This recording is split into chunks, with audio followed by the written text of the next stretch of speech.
You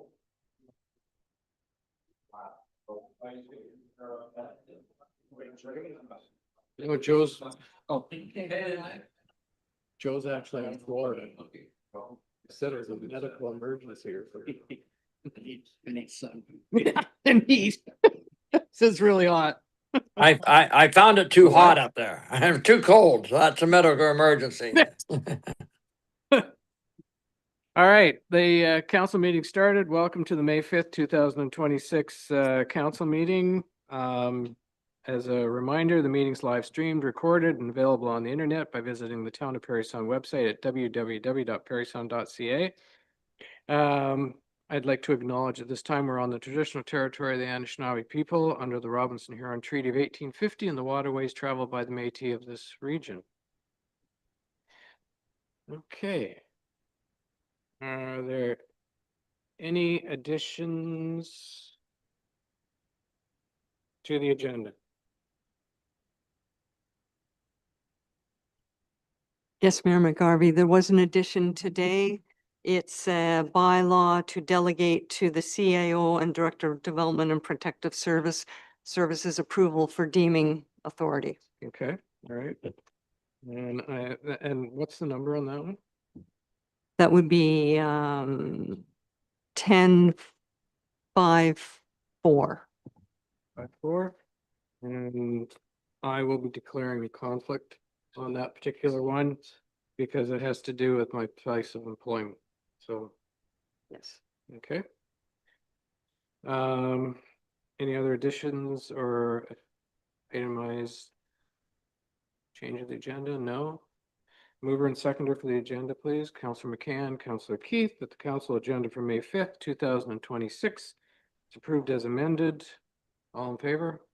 And that's carried. Thank you. Any disclosure of pecuniary interest or the general nature thereof? I guess I just did. Seeing none other. Mover and seconder for the minutes.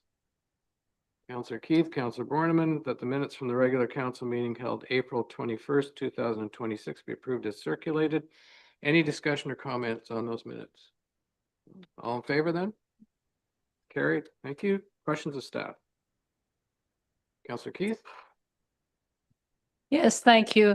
Mr. Cairns, I'm just wondering, is there a target date for on Joseph Street putting up those, what do we call them, bollards, but in the center line, et cetera, to kind of slow down traffic ahead of the long weekend?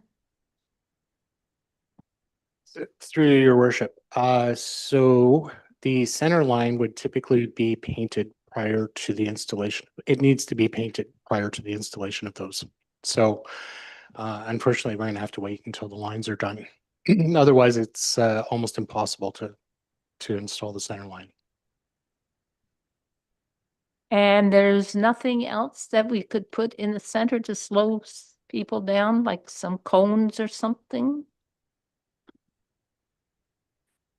Through your worship. So the bollards are designed to be able to be not intended to be, but are designed to be able to be hit without causing damage and or injury.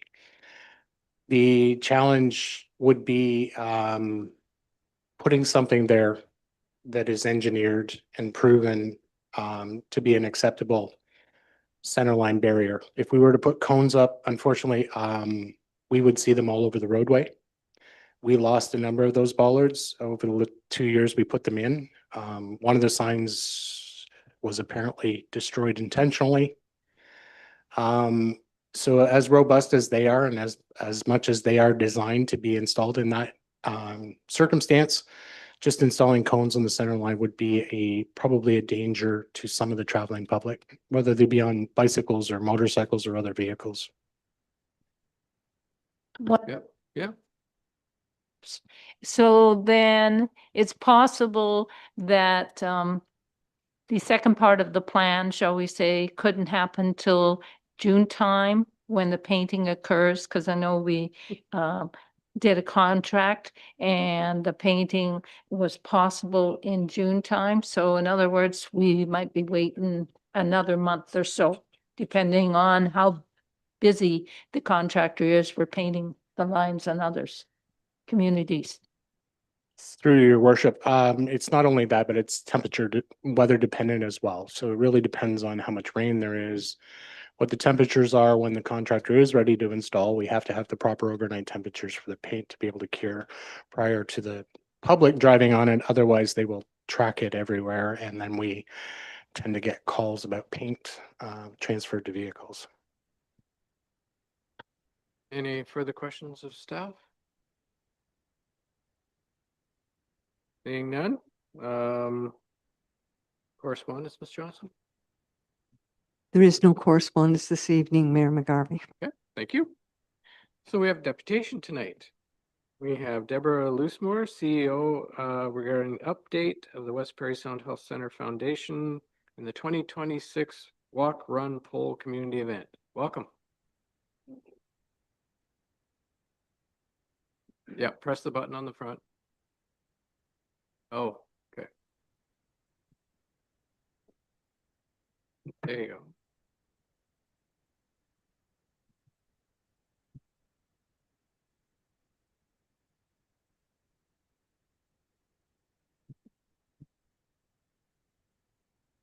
Thank you very much, Mayor McGarvey and Council. Thank you so much for allowing me to speak to you tonight.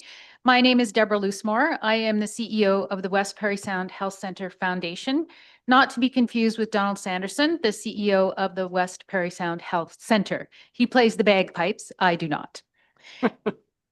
I'm here tonight to update you on the foundation, our goals for this year, and the impact that the very generous donors of Parry Sound, the district, and the people who cottage and camp here because they love the region so much have had on the hospital over the last few years. And to update you on very important ways we connect with the community through our special events, including Walk, Run, Poll, which is scheduled this year for June 7th, 2026 at the Stocky Centre.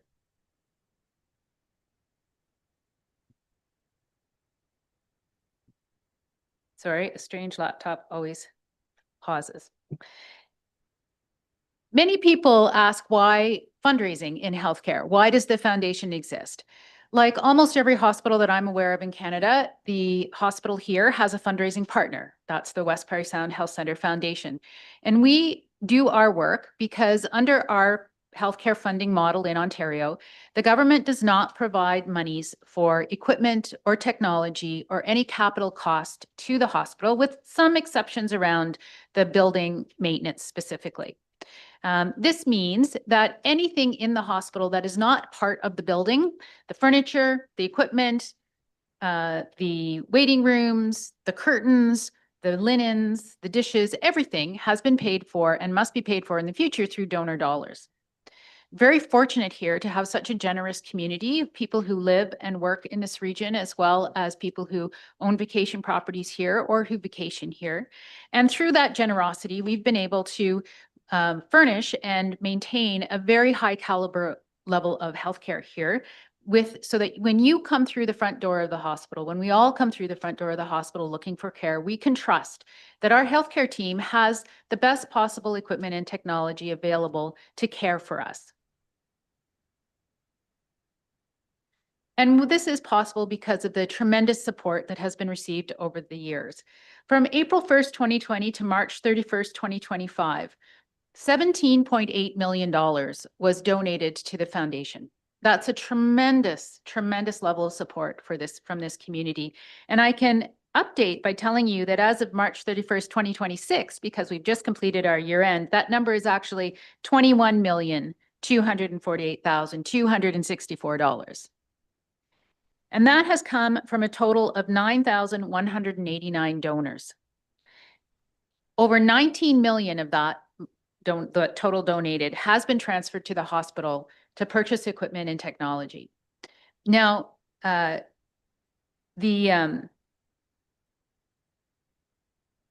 balance of that, some of that has been transferred, but some has already gone into an endowment, excuse me. Some has already also gone into an endowment. And an endowment is very important insurance for the future. About $4.7 million is in the endowment. And the interest and income earned every year then becomes available for further equipment purchases. The foundation is a individual charity. We're separate from the hospital. We have our own board of directors, and the board of directors has established a strategic direction, which is to meet the ongoing and special project capital needs of the hospital and eliminate the backlog of deferred purchases by 2029. Now, you may ask yourself, how can there be deferred purchases given the amount of money that's been transferred to the hospital? Well, the hospital has a very robust system for identifying equipment that needs to be replaced because is coming to end of life, which typically means it comes off warranty and therefore can no longer be maintained or repaired. It might fail, equipment fails, or new technology might be coming available that the hospital would like to bring into either for existing services or to expand services, such as we're doing with the surgical suite update project. Currently, between now and 2030, the hospital is projecting that it will need at least $9 million simply for the list that exists today. And that capital needs list, of course, is adjusted every year as equipment comes closer and closer to end of life. The board of directors of the foundation has also set a goal to grow the endowment from 4.7 million to 30 million by 2050. And I will say, as the person responsible for raising those funds, I'm very glad it's a long runway, because that's a pretty tough order, but it's very important to have a healthy endowment for the future of the hospital. And of course, the board wants to be sure that it is operating at the highest level itself. And so they have a strategic direction and a system of self-governance to make sure that there are accountability policies and practices in place. It's very important that when a donor makes a donation of any size, of any amount, that they have 100% trust and belief that we will be using that money in the way that it's intended for the good of the hospital. And to maintain that trust, we have ongoing communications, as well as making our audited financial statements available, as well as events like this, where I go out and meet with people and make sure that I'm available to answer questions. A very important way for us to connect with the community as well is through our special events. And this is probably what you hear the most about when you think of the Hospital Foundation, are the events that we have in the community. Walk, Run, Poll, I'll come back to that a little bit later with a little more detail, but Walk, Run, Poll, of course, our community walk, 5K walk along the waterfront. In the last 5 years, a total of $426,000 has been raised through Walk, Run, Poll, which is, again, tremendous. And a great deal of that has gone to support the cardiac services at the hospital. In fact, we've just purchased a whole new cardiac monitoring system for the ICU from the funds that have been raised from Walk, Run, Poll over the years. We have a very strong partnership with Moose FM. Last year, our radiothon raised $103 in one day, which was a tremendous success, and we're hoping to surpass that this year, of course. The golf tournament, I personally believe there's a law somewhere that every hospital foundation has to have a golf tournament as a fundraising event. And we have one as well. It's at the Parry Sound Golf and Country Club this year. And golfers so far in the last 5 years have raised $346,000, a tremendous support. And we have initiated a new event this year in partnership with Hospice Parry Sound. Hospice Parry Sound, very important partner of the hospital. And of course, their volunteers, not only do they visit families and patients at the end of life in the community, but also when they enter the hospital for palliative care. That relationship is very important. So we work with the hospice now on an event called Lights of Love. Last November was our first one. And I will say it was a very moving event. It's an event where people can have the faces and names of a loved one who's passed away included in a light show that we then project on the side of the hospital. And then we project that for several days over the course of a week. We had a ceremony in the hospital, and then Donald Sanderson and his guys as a piper piped the group outside and played Amazing Grace while the presentation was on the side of the hospital. And it was very, very touching. And what surprised me was how many families wanted to have the face and name of a loved one who had passed away several years ago. I somehow expected that it would be people who had recently lost, that we would see, but families really wanted to say, this person is still missed, this person is still loved. And it was very important to them. That is primarily a fundraiser for the hospice. We cover our costs, but any money that is raised through that event will go to support hospice activities. And then I wanted to talk very briefly about an event called the Classic Boat Tour and Auction. It's one of the few things we do that is 100% completely aimed at cottagers, at seasonal residents in this area. And it will happen this year on Lake Joseph and Lake Rosso. 23 people who own these beautiful antique, classic, handmade wooden boats have donated their boat and themselves as the boat driver to tour for an hour to 2 hour tour of the lake. We're auctioning off this experience. The auction opens next May 14th, next week. We're auctioning it off. And then on July 25th, all the auction winners will meet their boat owners at a marina on one of the lakes. We'll have their boat ride, learn about the history of the regions, see some of those gorgeous cottages. And then at the end of the day, we will have a reception at a private cottage on Lake Joseph for everyone involved. So it's quite a complex event, but we're really excited. And so far, we've had over 400 people sign up for the auction alerts to be notified when it starts. So I think that's a really good indicator. Although most of our fundraising is not event related, these are the ways that we connect with the community, and these are the things that you hear about in the community. What's next for the foundation? Well, $9 million, that's a lot of money to raise in a short period of time. And that is not even considering things like the proposed MRI that will also need to be fully paid for through donor dollars.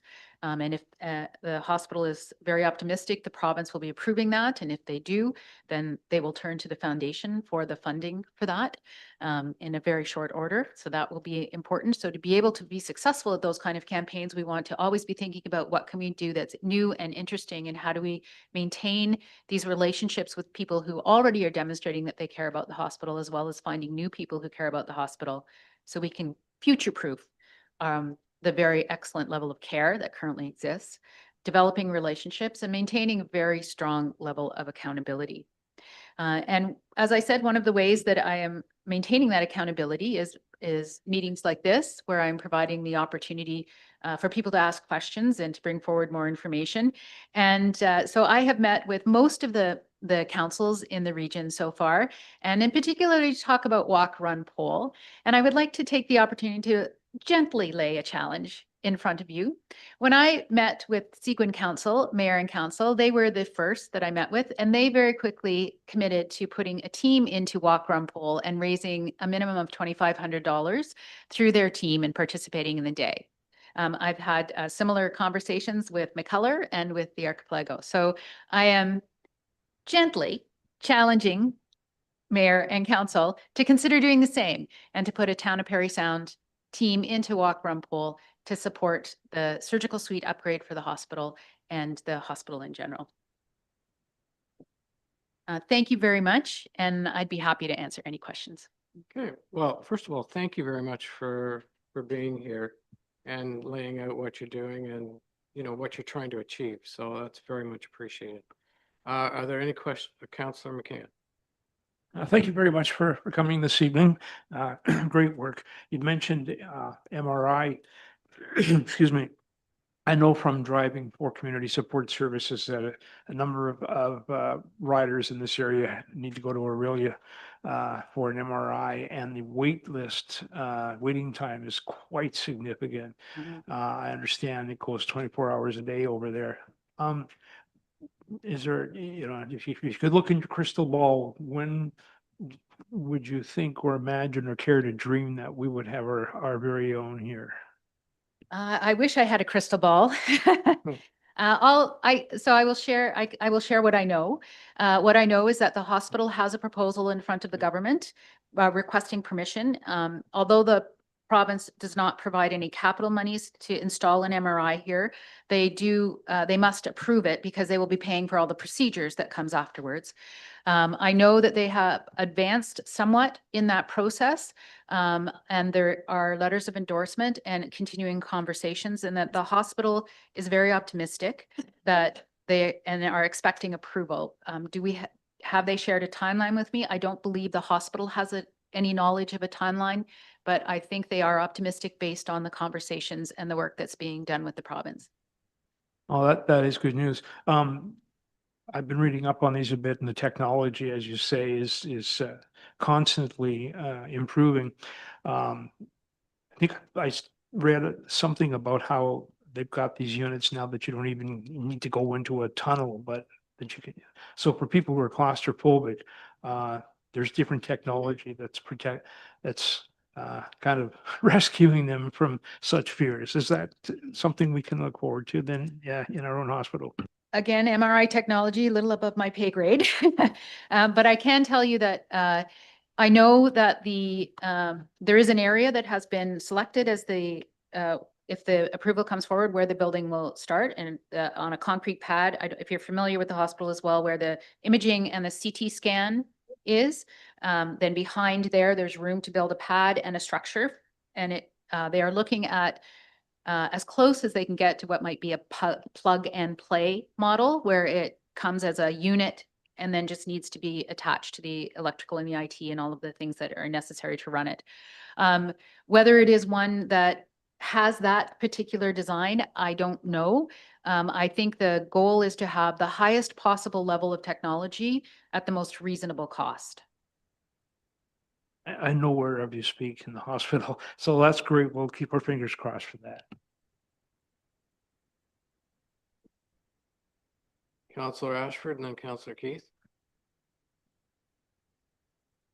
Thank you so much for addressing I think the things that hopefully we only need never or one time when we talk about the MRI that I'm very hopeful is coming to, and the surgical suite.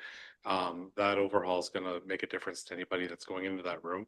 I was wondering if you could also talk a little bit about the recent ER upgrades, because although again we don't want to be in there, I know since becoming a parent, it's something that I know I visit quite often now with young ones. So could you talk a little bit about the work the foundation's done to support that? Yes. Well, if you have a mailing address here, you may have recently received the postcard campaign that we launched to raise funds specifically for specialized stretchers and beds for the ER when the ER is overwhelmed. So the hospital is very committed to avoiding what we would think of as hallway medicine and keeping patients out of hallways and not sitting in the waiting room waiting when they really should be seen, and that's not comfortable for people. So they have identified areas within the hospital that they can repurpose as emergency room space when needed, and particularly part of the ambulatory care area where there's already some privacy available, and then some spaces on the floors that would not normally be patient care, but in an urgent period, for an urgent time in a short period, could be used. So that's one thing that we are working with the hospital on, hoping to be able to raise the funds to purchase. Actually, I will say they're already buying it, so we have to pay for it. But there's a number of other upgrades and additions to the emergency room equipment that are currently being purchased. In addition, the entire space is being slightly reconfigured so that there's a space for lab services out, so you don't have to go into the back to have blood drawn, that there will be a space in the waiting room where people can go and they need to have blood drawn so that results are ready for the medical team when you are called back, that kind of thing, as an attempt to kind of ease the friction that happens in an emergency room. And as well, things like portable ultrasound machines, portable x-ray machines, the hospital, of course, is paperless, so all health records are electronic. So having enough stations so that every healthcare worker can be updating records and that the information is immediately available to the healthcare team. These are all things that speed things up and reduce pauses in care. So that has been a big focus in the emergency department this year. And the foundation has provided funding in the past for the emergency room and will continue to provide funding for the emergency room. Good. Counselor Keith. Thank you, Deborah.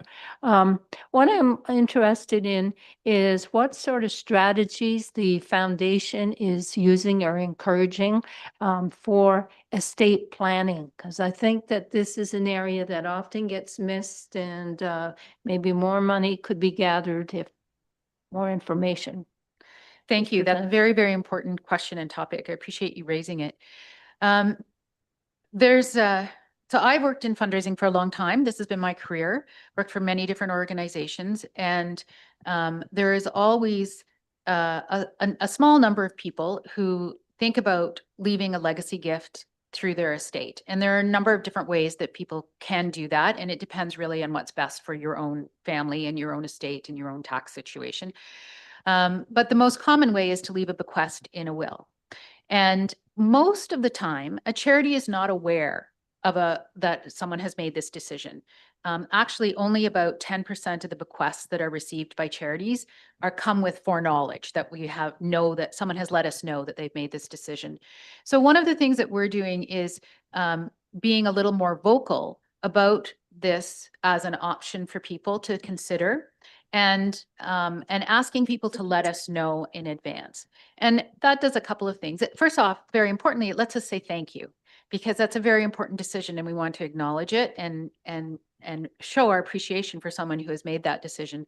But it also gives an opportunity to have a conversation about what they're hoping that their gift will accomplish and what they want their legacy to be. And that then we can, help through that, having that knowledge, we can help assure them that that will indeed happen. But really for us, it is about being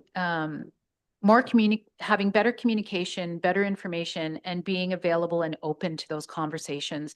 I've had about 10 people in the last year come forward and have that conversation with me. And to me, that's a very positive indicator that there are many others who are considering it and thinking about it. Yes, Councillor Keith. Just for clarification, and is that conversation confidential if that is something that they're considering?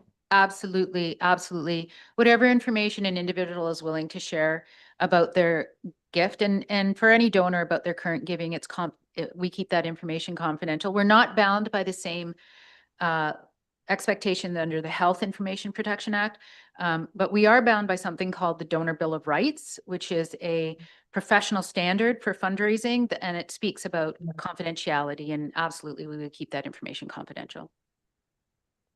Okay, any further questions? Seeing none, thank you very much again for being here.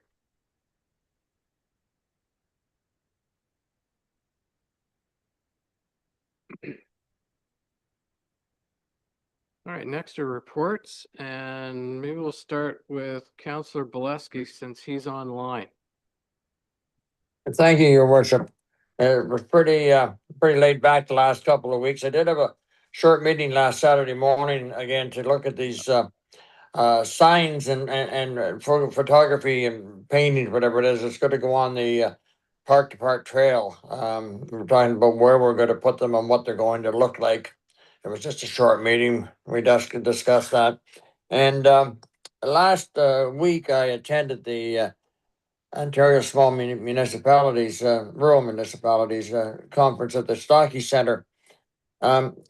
Very, very good speakers. It was very well run organization it was, and I was so pleased to be sitting at tables where people from out of town said, "Man, have you ever got a beautiful building here?" Just they were really impressed with it. I was impressed as well with the catering. It was real good. The breakfast was good, but the whole thing was run good. The staff was very good at clearing the tables and getting the food out. It was well prepped, and the whole thing was a plus. I would say, and it makes you very proud to be a councillor or a resident of the town of Parry Sound. It's very good. I some of the speakers let us in on some stuff that we weren't aware of. The additional powers that the mayor now have, that Premier Ford has put out, that was quite informative. It must make you feel fairly strong, Your Worship. They put a lot of powers out to you. I wasn't aware of some of it, but anyway, the whole thing was very good, and I was impressed and very proud of the fact that Parry Sound has such a nice building. They're so well run, so well organized, and the speakers were all very good, and there wasn't a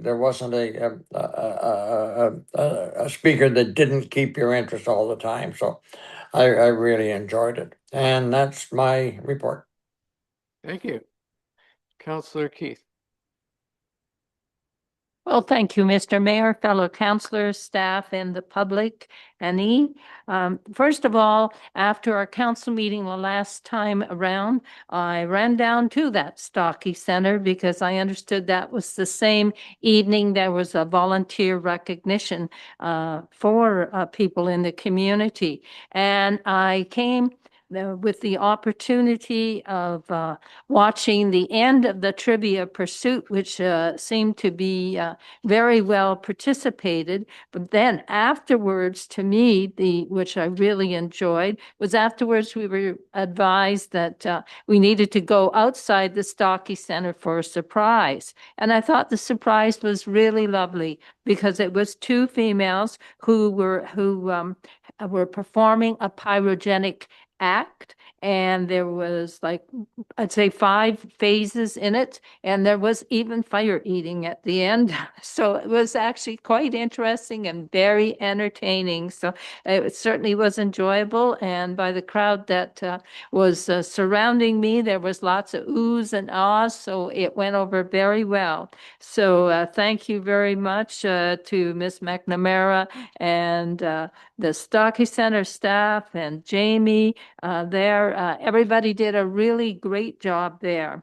Then I also attended the thank you to Mark Idison, who won the gold for Paralympics. And that was very well, I thought, presented. Also, it was in the BOCC. There was a stage there and, of course, a ramp. And that was donated by the sponsor of Muskoka Dock and Decks, Parry Sound Insurance, Home Depot, I understand supplied the greenery. It was just a great event to give recognition for somebody who was originally a Parry Sounder and the community was really proud of. Certainly Craig Harley doing his part, obviously, for the sound, photography, Tom Morrissey, really everybody pulled together, and I thought it was a very lovely event. Our MP and MPP were also there,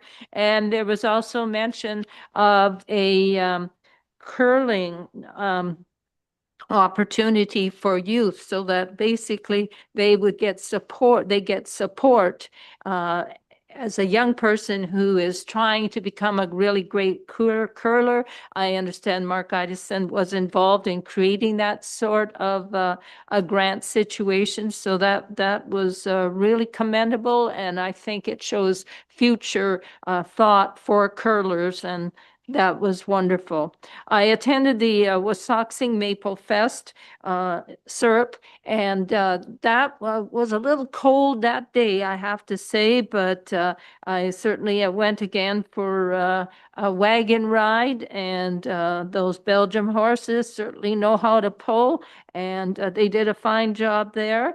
And also had to say at the end, because they had some cotton candy left over, I got some for free, so I didn't mind because they said they needed to give it to somebody. So I got a couple of bags, and then I was able to give them on to people that I knew had children that would really enjoy that. Then for my fun event, shall we say, I attended Tim Hortons this week, and I volunteered to wear the Smile Cookie costume. And so at 7:30 in the morning, I was jumping around, supporting Smile Cookies and the event with the fundraising. The funds have 50% would go to community living and 50% for Harvest Share. So I jumped around, had a little bit of fun, and I guess I was at least a little bit of a cookie at the moment. Then I attended, on a serious note, the Community of Adjustment meeting. We had one minor variance, and I'm sure Councillor Ashworth Ashford will mention more about it, but basically it had to do with the Parry Sound High School with some variances regarding the tennis court, the height, and the parking space, and the linking of the and the link fence, and the size of the parking space, if we go back to parking spaces. I also attended the raising of the community living flag, and that was great to see participation there for that. And then finally, I attended the Maple Fest in the town of Parry Sound on Saturday. And I would say that Miss April Denneman and her crew there, everybody did a wonderful job. There was good participation, even though it still was cold. And the entertainment also, there were some cars there, also like antique cars. It was just a nice, great event where there was lots of people out for it. And so I think all those hard efforts, I think, of our community, not just on Saturday, but in different days, shows us that we're lucky to be in a community where people want to get involved and participate. And then the final thing I should say is, because I am still on my litter pickup, and I am trying to do a comparison from last year of litter pickup to this year.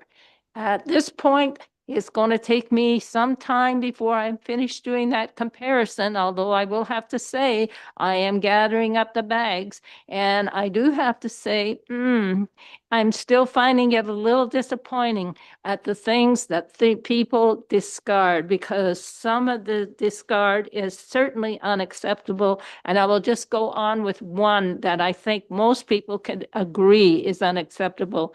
Soiled diapers. Those should not be thrown out of your vehicle. I don't think it's good parent role modeling, if nothing else. And although some may laugh when I say this, really, you know, in this day and age, we are concerned about our environment. We're concerned about people and our own health. So I think, you know, there needs to be a real rethink on the matter. But one other thing, though, I will say, even though I promise not to say anymore, and that would be, when I have been picking up, I have found two things. One is, I found that young people, like I'm talking 8, 9, 10, those people who saw me picking, actually some were willing to pick for a few minutes. So it tells me again, education and attitude has to start at an early age.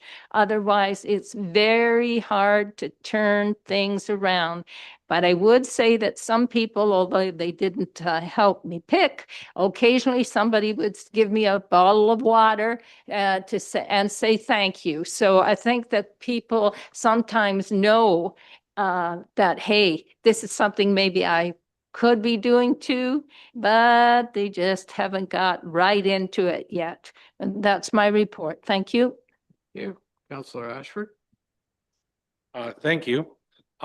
Just after Councillor, I was lucky as well to attend the OSAM conference this past week, and after the comments that Councillor Valesky made, I don't think I can really add very much to that. Everything that he said was 100% true, and the compliments that our community got throughout this process was just amazing. And you could see the people with everyone had their lanyards to get in. You could see them around town, walking and finding coffee and different things to do during the breaks. But the one thing that I also noticed was the compliments happening at the table about the building and the different things. There was also many questions to our staff about how these things work. And it was really great to see the conference being in Parry Sound and creating an environment where our staff were able to explain and help other communities, different councillors and different municipal leaders, help them kind of see how we were able to accomplish some of the things we've been able to accomplish, and they were listening and taking this information back. So it was really great to kind of see Parry Sound showcased in that way. And one of the things that I did catch with that, just being today being the day for missing and murdered Indigenous women, is Chief Shane Tababadan happened to be one of the speakers on one of the panels, and he spoke quite a bit. And I'd met him before, and knew of him, but hadn't ever had an opportunity to see him speak. It was wonderful to kind of have that opportunity to just see that work. So I did the, old follow on Facebook, and something I didn't realize, on a more sad note, that he had shared later that day. One of the Indigenous women in Ontario that's been missing was found, and the reason that it's called missing and murdered is generally when someone is found, they're not found alive. And that was something that really kind of touched me, that I hadn't considered before, that there's an epidemic in this situation. We see the red dresses, but when he shared this person's situation that had been found last week, it really kind of hit home for me that how important this particular day is, and how important this crisis is in our community. Moving off of that a little bit, we did, as Councillor Keith mentioned, have our Committee of Adjustment meeting discussing the tennis courts, and I should not be surprised. I wasn't surprised, but I was continually impressed that how our staff is able to turn around applications for anything that has to do with development so quickly. That these situations come in, it seems to take a long time for people to be able to get everything kind of designed on what they're looking for. But when something comes in, our staff is able to flip that around and get a meeting going, and getting all the paperwork and all the information done, so that people are ready to build in a real quick time frame. People have that kind of certainty, and I think that that's something that's getting, hopefully people don't take advantage of us, but it's something that's getting out there, that when you contact the Parry, or when you contact the town with something, the turnaround for that is very fast. Also,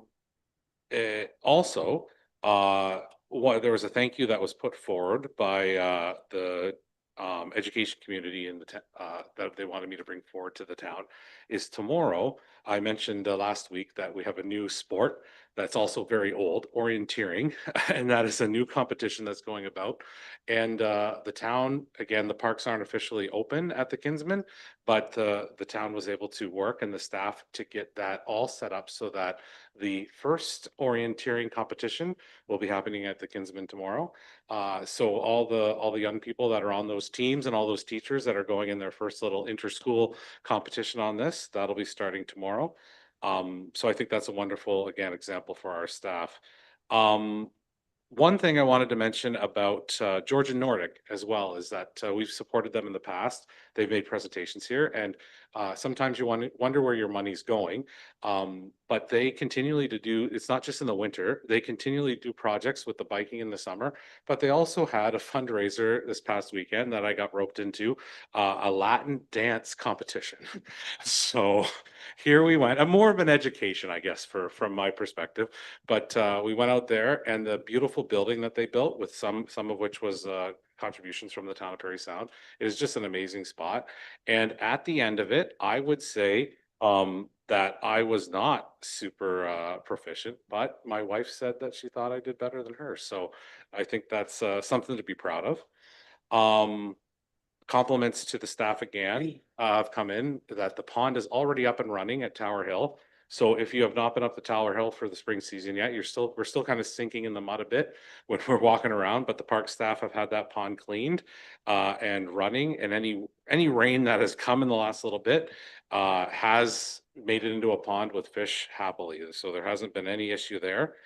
Councillor Keith mentioned a bit about the Smile Cookie campaign, and my wife is a supporter of community living, and then myself with the food bank. So we both went together to try to decorate some cookies and try to compete. And I was quite proud of my decorating skills compared to hers. So I was quite proud, and so I purchased one of the box of cookies that I created and brought to my workplace. To which my colleagues, unaware of my role in creating these cookies, criticized the faces of these cookies quite a bit. So I had to take my my self-esteem down a peg on that one. And I also wanted to mention, I had this in here before you said anything, Councillor Keith, but my family spotted Councillor Keith out, making Parry Sound a beautiful place. And it is something she said that was really true. I mentioned this last year too, that as soon as my kids see her, they're like, Daddy, let's go to the park. And they want to go, and it's hard to get the mittens on them, but they want to go over there and try to get, start tidying up and doing the right thing for our community too. So I think what you're doing, Councillor Keith, is something quite important. And I think last on my giant list is the Maple Fest this past weekend. As Councillor Keith mentioned, it was amazing. Another great experience for our community. And one thing that just after, you hear sometimes when the shoulder season events are happening, how much does it help the local businesses? So we try to make a point to always go. My kids love going in the Shrub and Shrews, almost just to look and see all the things. So we always make a point to go get coffees and do what we can there at Shrub and Shrews. So we had that opportunity, and then later that night we were able to get the kids a babysitter and circle back to Out with Wine. And in talking at Out with Wine, it had an effect on them this year too. So they said often these events have not had a major impact on people coming in, but they found that this past Saturday it made a difference to their bottom line. So I was kind of happy to hear that, and know that the work that's been going into these things and the support that we all try to give them is actually making a difference. Thank you.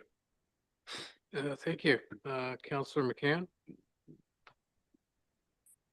Thank you. Good evening, Mr. Mayor, fellow councillors, staff, and public. I have a very short report this evening. Thursday evening of the 23rd of April, I attended the West Parry Sound District Museum monthly board meeting. It's one of the few groups in which we still meet virtually, except a few special times of the year.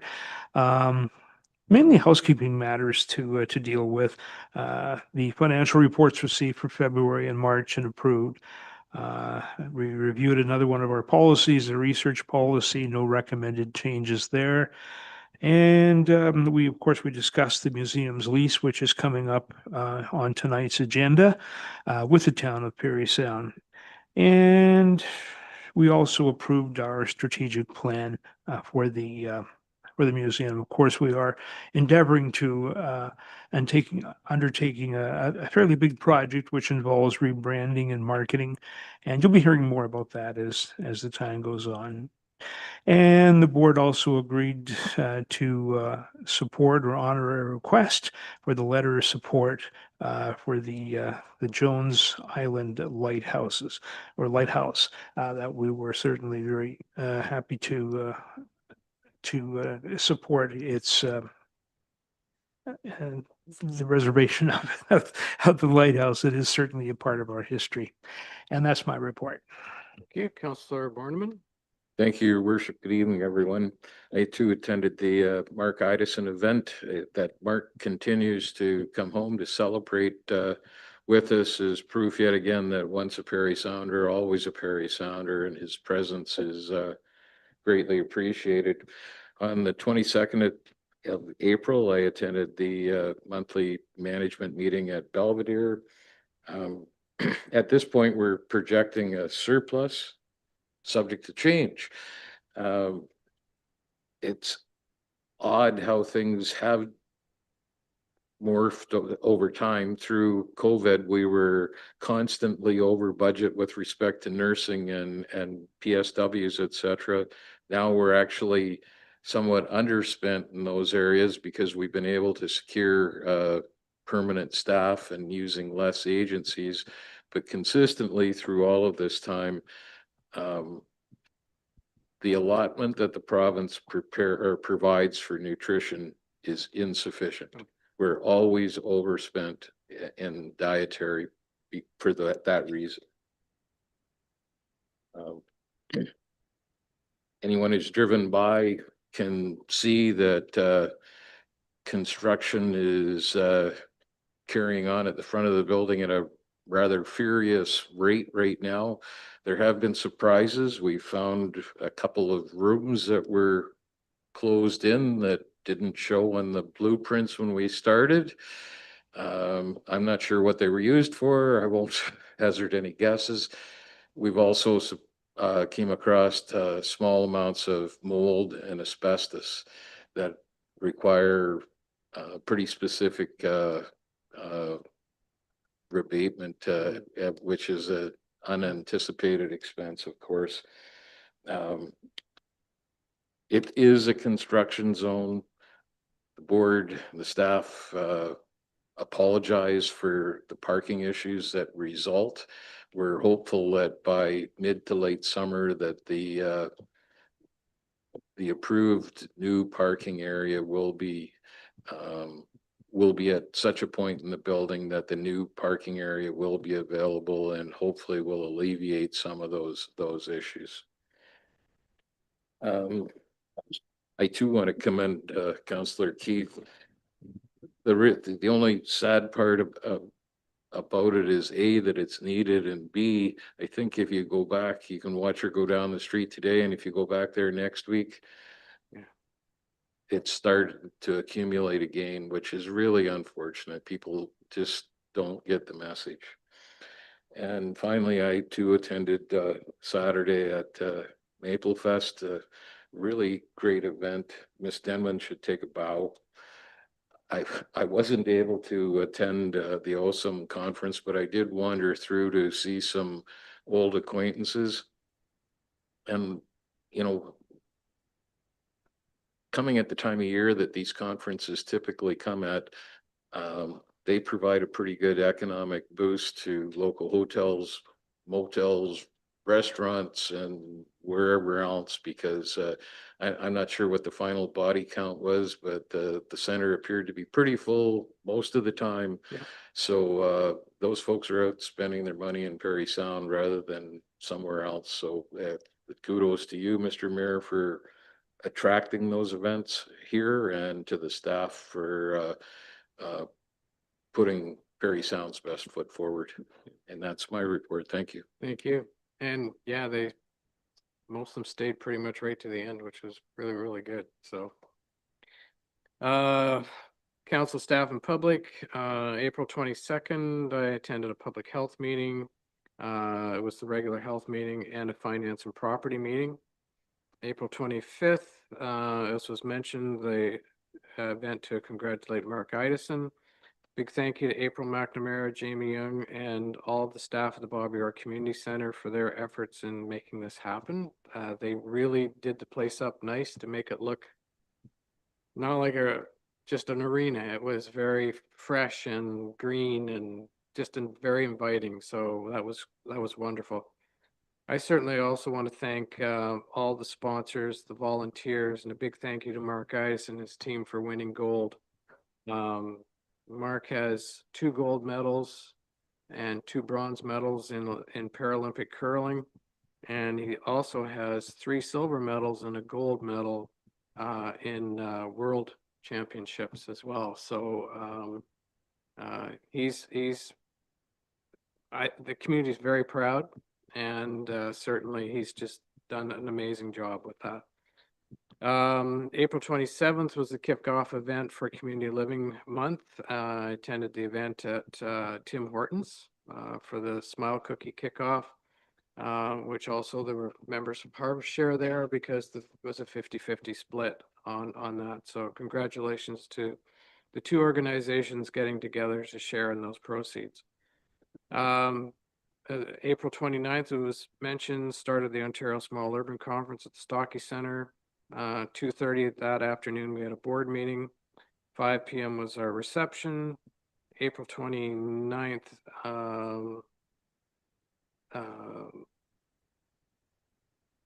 my computer's, it's dying here, but anyway. So there were a variety of different conference sessions, whatever. Also on April 29th at noon, I presented a certificate on behalf of council to Jennifer Obdam, owner of Obdam's Flowers, congratulating her on the business being in the family and operating for 50 years. So it's absolutely amazing. Our MPP was also on hand to present a certificate as well of congratulations. May 1st was the wrap-up day for the OSAM conference, and some of the topics discussed at the conference: public health, an amalgamation of public health boards, AMO's Indigenous Task Force, updates from the Rural Ontario Municipal Association, from Ontario Small Urban Municipal Association, and AMO. Infrastructure needs in small urban communities, housing and homelessness, Uber community transportation, strong mayor powers, updates from Hydro One, the CRTC. Althea Raj was the keynote speaker, and some will recognize her she's a reporter with the Toronto Star, but recognize her from some of her appearances on CBC with that Rosemary Barton's panel. I thought that she really told it like it was and just, what's going on and presented it to the audience. I thought it was very, very well done what she did.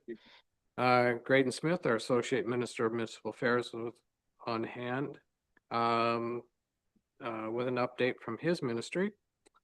Overarching themes was how small urban municipalities are dealing with all of the issues, basically issues that are big city issues in a way, because people are moving to our communities, looking for those amenities, trying to see what they can get, and we're having to deal with the growth and to try and provide those amenities and make things work. So, it was, how everybody's dealing with all this and how we could learn from each other. And I think that came across really well. Thank you to our Stocky Center staff, AMO staff, Jeff Tom, our EDO, and Chief Thompson for helping with the study tours. And all of our other staff that helped out. Great job. Thank you very much for everything they did, because they made the event special and made everybody feel very welcome. After that conference, we had a board meeting, and then May 1st at 2 p.m. was the flag raising for Community Living Month. Councillor Keith and some of the others were on hand to help raise the flag. May 2nd, Maple Fest downtown, lots of vendors, great crowd. April Denman's in the audience tonight or whatever. April, great job. A lot of smiling faces, and I left a lot of money at some of the vendors. So hard to walk away from some of that food. I tell you, it's pretty good. And certainly to all the volunteers and sponsors for that event, thank you. Great job. Maybe after this council meeting, we can have a discussion with regard to walk, run, pole challenge and see what we can come up with. And what I did want to show everybody is that the Ontario Small Urban Municipal Association presented this, if I go this way, plaque to the town of Parry Sound for hosting the conference, and it'll go somewhere in the town office. We do have another one out somewhere else in the town office as well, as a thank you for hosting the conference here. So, hey, that's my report.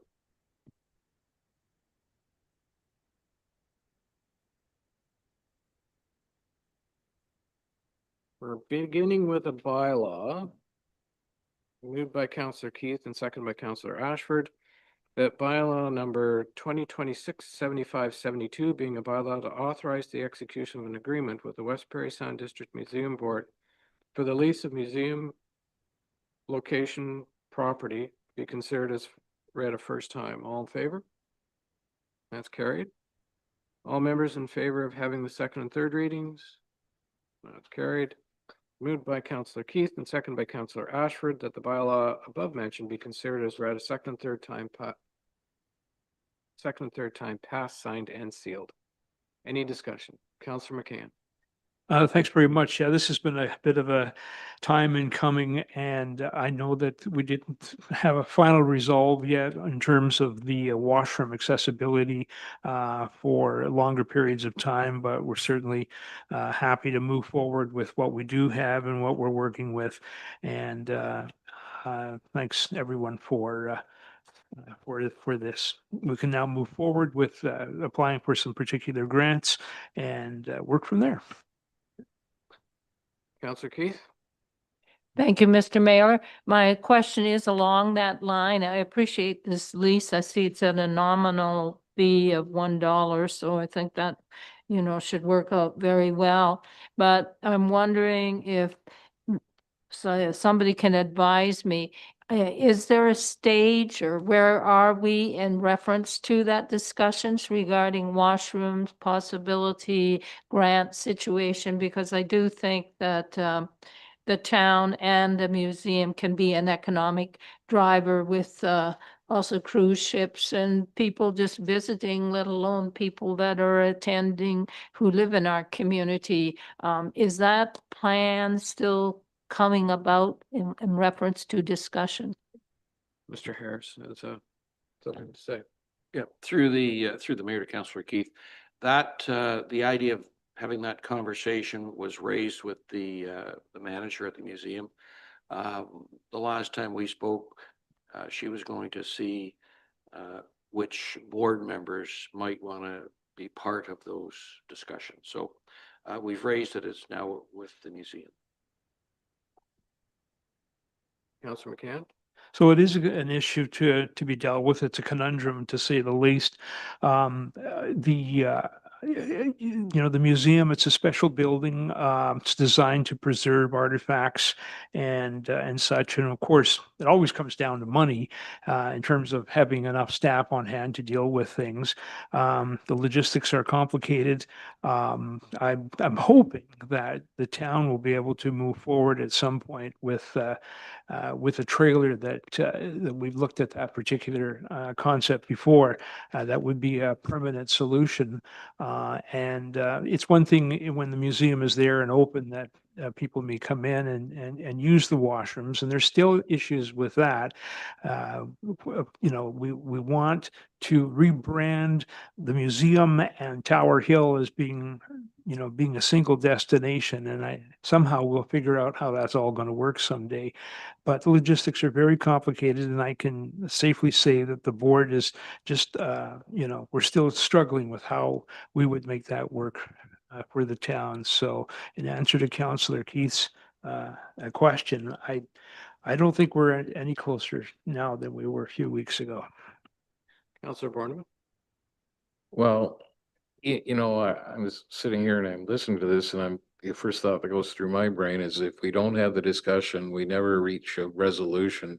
So I would strongly encourage the board to get their representatives to the table and let's see what's possible and try to make it a win-win situation for both sides rather than council making a decision that might not be in the best interests of anyone.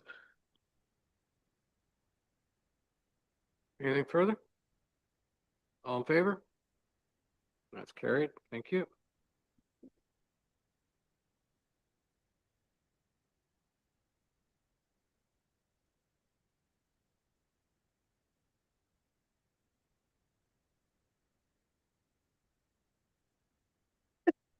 Moved by Councillor Borneman, seconded by Councillor McCann, that council accepts the proposal from InfoPros to perform a records management audit.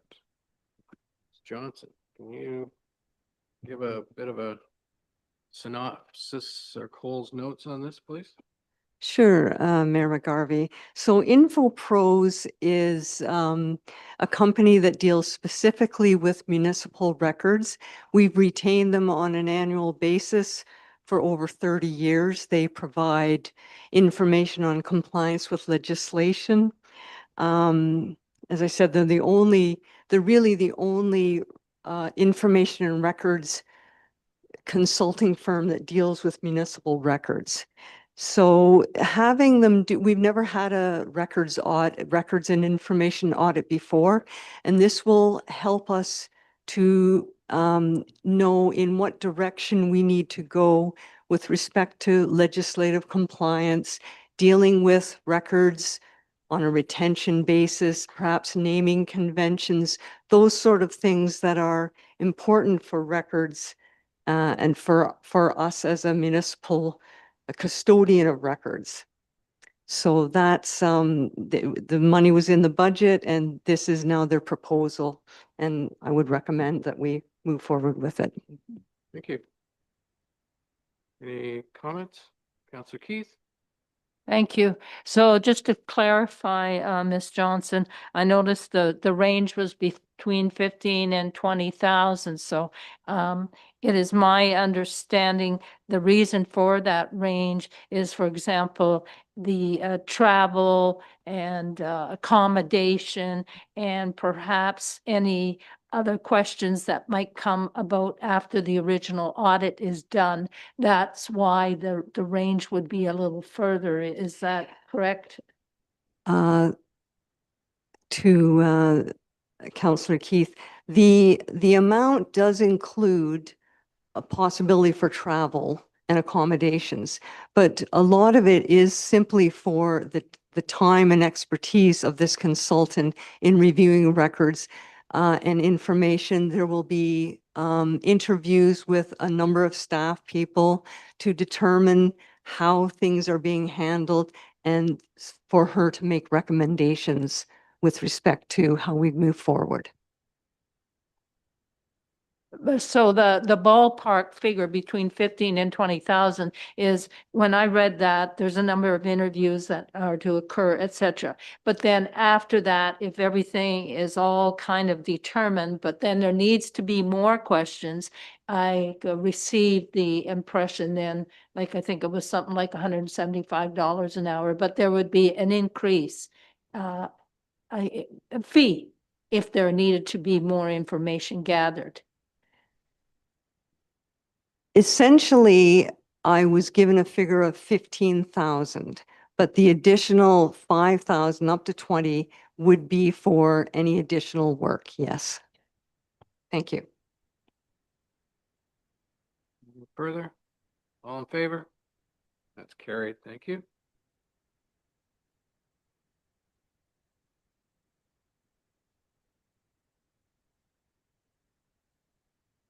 Moved by Councillor Borneman, seconded by Councillor McCann, that council authorizes Caitlin Dyer to attend Canadian Association for Sport Heritage Conference in Red Deer, Alberta, from June 24th to the 25th, 2026, and the International Sports Heritage Association Conference in Pittsburgh, Pennsylvania, from September 23rd to the 24th.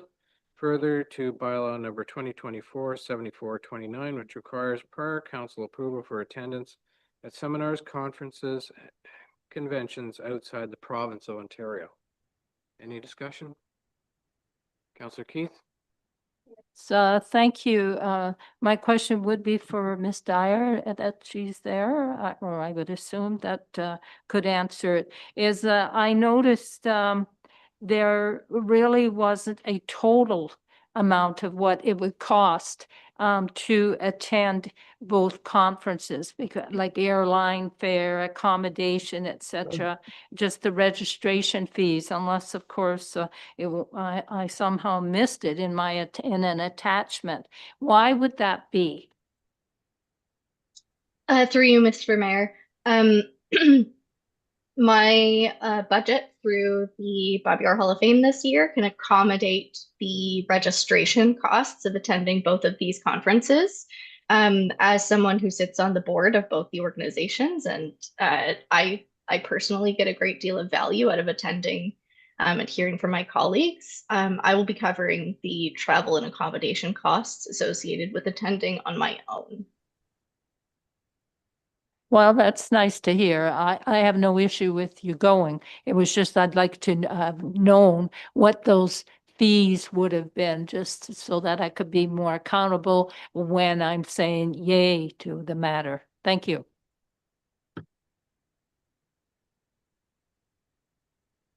Any further comments? All in favor? That's carried. Thanks, Caitlin.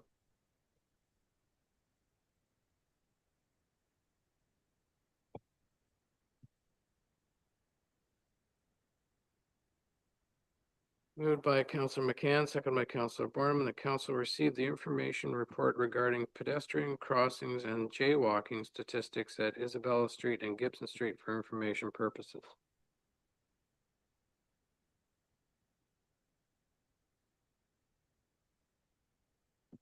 Welcome. Mr. Emerson. You get to make a deputation tonight. Thank you, Mr. Mayor.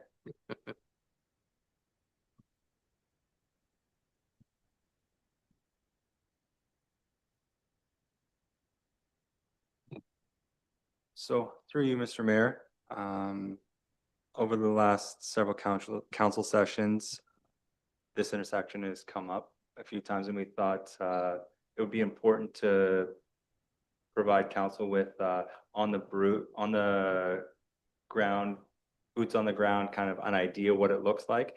Here, we spent 45 minutes over the course of 5 school days. And within the report, you'll see we totaled 182 pedestrians crossing at this intersection. That included school-aged children as well as adults. Out of those 5 days, the busiest time we found was 3:05. That was when the high school was letting out. And based on the information that we found, there were no real, through our objective look at it, there was no real traffic issues other than just your regular congestion that you would find. There were on average 8 to 9 jaywalkers appearing to be of high school age, and out of approximately 35 people crossing that intersection in that 45-minute time period, 25 to 27 of them every day were using it properly. We did know that out of those 5 days, there were 2 times that OPP enforcement were there doing stop sign enforcement. Their main objective was the stop sign enforcement. I can't speak to if they were worried about the jaywalking, but in several instances, they were pulling vehicles over that were going to the stop sign. I witnessed that personally. With them having pulled a vehicle over, there were still jaywalkers at that intersection with the police officer there with the lights on practically in an intersection. It didn't seem to dissuade any of the behavior. Through just a quick analysis of the intersection, the contributing factors to this jaywalking that seems to be an issue in our opinion, the staff's opinion, it's the design of the intersection. It doesn't sit at a 90-degree angle, as you can see, as you probably understand going through it. And there's a short travel section from the northwest side to the southeast side of the intersection, where in a 90, it would be a longer distance. And the absence of a sidewalk on that north side of Isabella seems to be pushing pedestrian traffic to the south.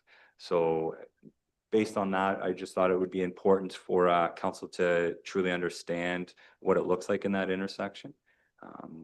And that police are doing enforcement there, but on a stop sign basis.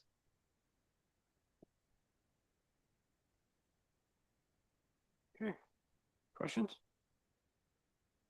Councillor Keith? This is, I have read the report and I appreciate the effort that was done and the work involved. But I know last week, and not at those times, actually close to 5 o'clock, I had an experience at that same intersection where I was on Isabella, going to make a right onto Gibson Street, and I had a person cross diagonally in front of my car as I was turning, and I was taking my time. So my concern is we are going to have a fatality there. And in view of that, I move that we request staff to investigate the possibility of a traffic engineering study for this intersection with recommendations of possible solutions, including a red light camera and the cost of a sidewalk on the north side of Isabella Street.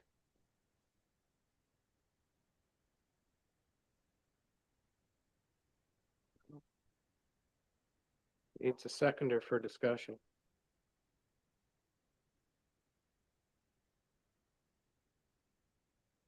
Councillor Barnwell? Oh, Counselor Barnman already did. Yeah. Counselor Ashford? It was very, very helpful to the 70-degree angle thing. I didn't consider that. Just, Right now, we're discussing the amendment that yes, Counselor Keith. sorry, I was gonna comment on that as part of the discussion with the sidewalk. Okay. Sorry. I found that very, very helpful. And that led me to think that if there was a sidewalk on that north side, if I'm understanding the geography, sorry, your worship. If I understand the geography correctly, that sidewalk would eliminate that desire to kind of cross that particular area.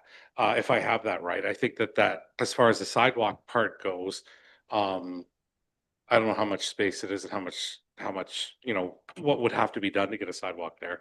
That could be, the most efficient solution in order to kind of, what I'm saying, keep the walkers all on the same side of the street rather than kind of spinning around. If I understand it correctly, I thought that might be something that would be beneficial. Counselor Keith?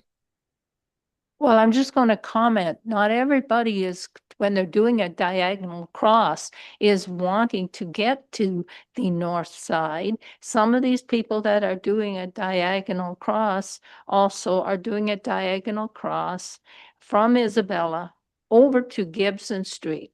And I think a traffic engineering study would be a better way, because I don't think I'm a professional, but I do think that an engineering study there will give us a better idea of really what the appropriate solution is there, rather than us maybe doing something that's more of a Band-Aid that turns out wasn't such a good idea anyway. So I think I'd like to hear from a professional. That's why I'm moving this. Counselor McCann, you had your hand up? Well, I did, yeah. I like the idea of the stop sign cameras, but I see that as part of the solution. But if you, if you have a driver who's following the rules and regulations, but you have jaywalkers who are not, how does that 100% cut down on the possibility of an accident, because the jaywalkers aren't necessarily going to be paying attention. And if you've got a driver who's stopped and doing their best to watch for other traffic around them, and you take off and you've got a jaywalker that suddenly dashes out in front of you. I do like the idea of the stop sign cameras, but I don't know. Maybe I'm trying to oversimplify things here.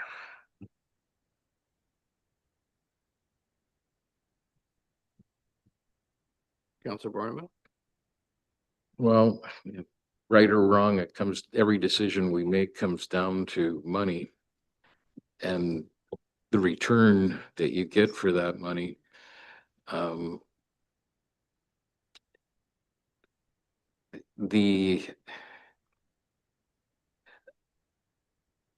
The idea of building a sidewalk on the north side of the street, I think you have to understand that you're now going to build it down to Tuttle Street, which is probably a quarter of a mile, better than a quarter of a mile.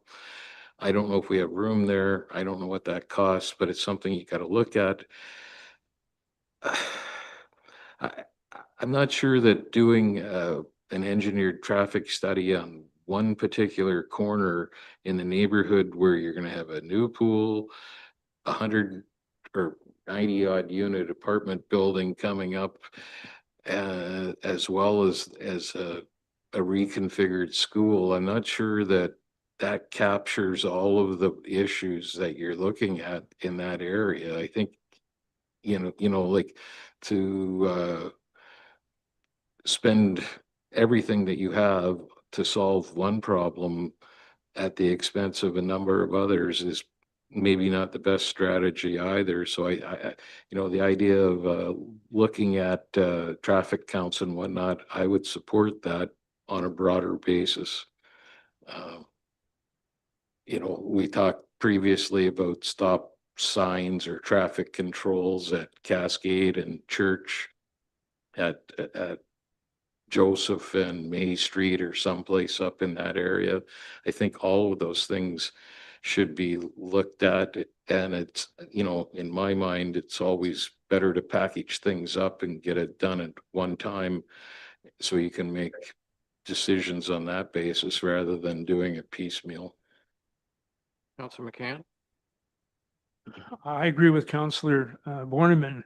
I think we can do all the studies that we want, and we can look at possibility of solutions as far as the mechanics of directing traffic and such.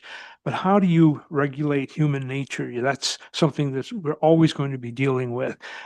Kids are going to be kids, adults will be adults at times. And so you can have all of the safety features inside, but if you don't have people following the rules, then you don't have a good solution in place. So how do you regulate human nature? And I'll leave it at that. Actually, kind of what I should have done with this was just, because this is just information here, we should have done that as a separate, actually, motion. But we're down a rabbit hole at the moment. Mr. Kearns, do you have anything you would like to add to this? Thank you, Your Worship. So previously, council had requested further information on stop sign cameras. I just haven't had an opportunity to formalize that and bring it back. That legislation does not exist in Ontario to put up cameras at stop signs and issue automated tickets based on people not stopping. Red light camera legislation does exist. Stop sign cameras are a completely different thing that doesn't currently exist in Ontario. I guess I would just caution against terming it a traffic engineering study or an engineering traffic study, because I think the discussion is mainly around pedestrians and how they're being conveyed through the intersection. So a traffic study is a completely different thing than a pedestrian conveyance study, I would suggest. They may overlap a little bit, but I would just suggest that they are different things. And I guess my only other caution is, from an asset management perspective, we're constantly discussing, the quantity of assets that we currently have and maintaining those at an acceptable performance level, including sidewalks as well as streets. So that's something we analyze on an ongoing basis. So we do have a backlog in both that are in need of maintenance, replacement, restoration, at various levels. So that's all I would like to offer for consideration. Okay, thank you. Councillor Boleski, did you have anything you wanted to add? No, it's pretty well all said. I was going to make a few comments, but it's all been addressed. Okay, all right, Thank you. thank you.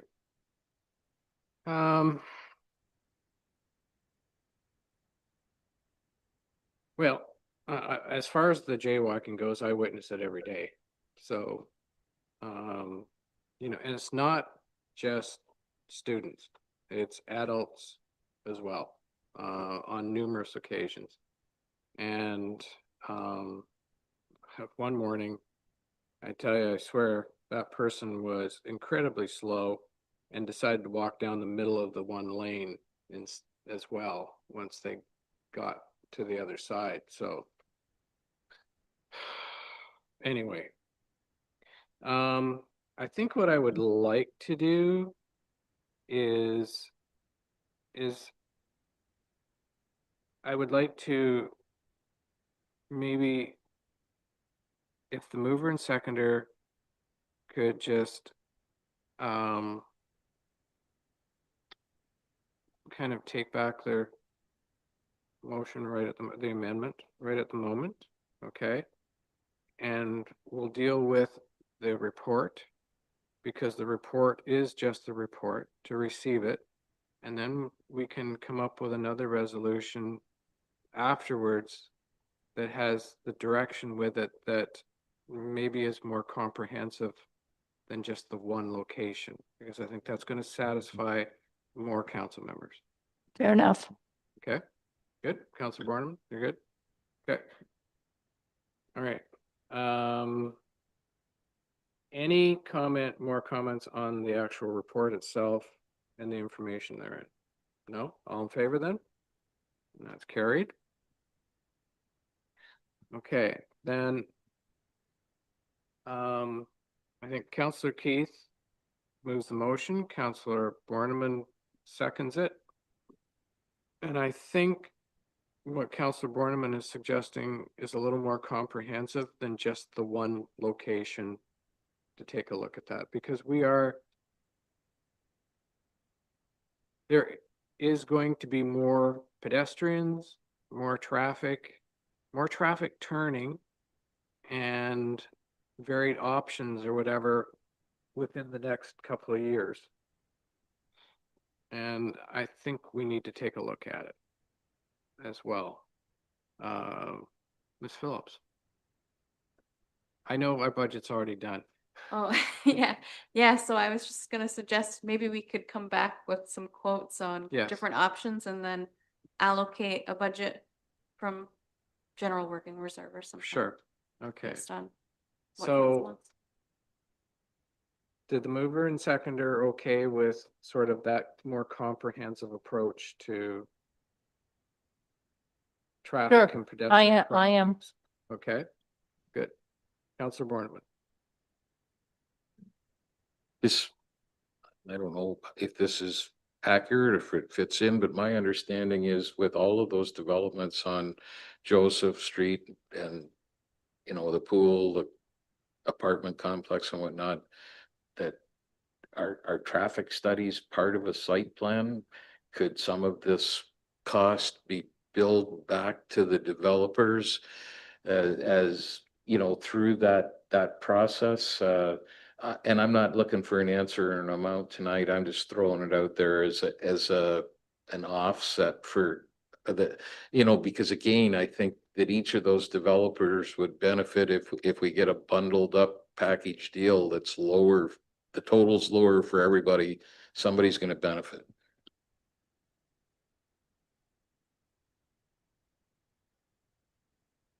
Mr. Curry? Taking it under advisement? Thank you, Your Worship. So just maybe to answer the first part of that question from Councillor Borneman. I guess it would depend on the scope of the development as to whether a full-blown traffic impact study is triggered and or there's design briefs and traffic briefs, and there's different levels, but we have seen them come up in the conversation as far as site plan goes. Mr. Mayor, might also add, though the new rec center and the development on Joseph Street by the school, we're talking sidewalks, there are sidewalks in front in those built. So the issue farther down Gibson and Isabella, hard to make the case that it relates to those developments. About the physical expenses that would be incurred only for, you know, a larger study, dollars that would be involved in. And through the mayor, certainly we'll look at that, but the traffic study, there have been traffic studies to date done by the Joseph Street development. Councillor McCann? It sounds like maybe perhaps there'd be a number of studies that we could derive some information from and maybe compile them to put them into a final report. I guess, excuse me, I guess my question is the difference between a plan and a study. If you're, you know, as soon as things are built and open, that's going to change. Is that when you study the traffic flows, when you've got the pool open and the apartment buildings filling up with residents? Is, you know, in terms of trying to figure out what you're dealing with in terms of volume of traffic and pedestrians, is this something we do now or at some point later when things are open and things are buzzing a little more than they are right now? Mr. Kearns?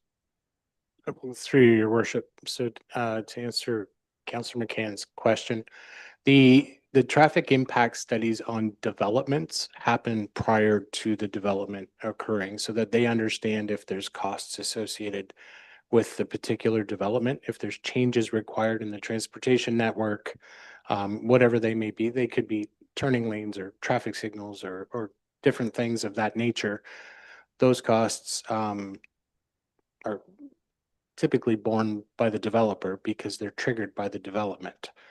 To the second part of your question, I guess it's easier to study pedestrian patterns once they exist. The traffic impact studies and traffic engineering studies are based on known standards that, a certain number of seats perhaps in a restaurant will generate X number of trips. There's some very good data related to that, as well as residential development. So I'm not sure that the same exists looking at pedestrian traffic with a new school opening and a pool opening and some new residential and restaurant development. That might be a little bit harder to quantify. Understand what you're saying. That makes sense. Okay. Anything further on this? I think Stephanie and Mike got a good handle on maybe what we're trying to do. That you can bring something back to us. Yes, Your Worship. I think we will we'll see what's possible and Yeah. we'll bring information back to council. Okay, thank you.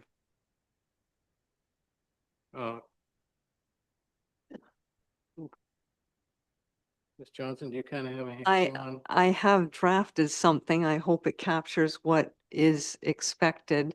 It's, the direction is that staff be directed to return to council with options regarding studies related to traffic and pedestrian crossings throughout town. Well, I don't think throughout without town, it's more I'm gonna say Isabella Gibson and Joseph Street. Yeah, Okay. Isabella Gibson, Joseph. Originally, I thought there was a broader, but so it's Huh? Isabella And Church Gibson, Street. Isabella Gibson and Joseph and Church. Church. Yeah. Thanks. Counselor Keys? No, you're good now? Okay, all right, okay. All in favor? That's carried, okay. Thank you. Moved by Councillor McCann, second by Councillor Borneman. The council approve a temporary exemption to town of Parry Sound noise bylaw number 2009-5301 to permit construction activity associated with the Parry Sound High School project at 111 Isabella Street on Sunday, May 10th, 2026, Sunday, May 17th, 2026, Sunday, May 24th, 2026, Sunday, May 31st, 2026, Sunday, June 7th, 2026, Monday, May 18th, 2026, being Victoria Day between the hours of 7 a.m. and 7 p.m. Subject to the following conditions: that the exemption shall be valid only for the dates and times approved by council, that the owner and or contractor shall take reasonable measures to minimize noise impacts on surrounding properties, that this exemption applies only to the town's noise bylaw and does not relieve the contractor from complying to any other applicable municipal or provincial or other legal requirements, and that this exemption may be revoked in the event of the conditions of approval are not complied with. Any discussion? Councillor Keith? Thank you.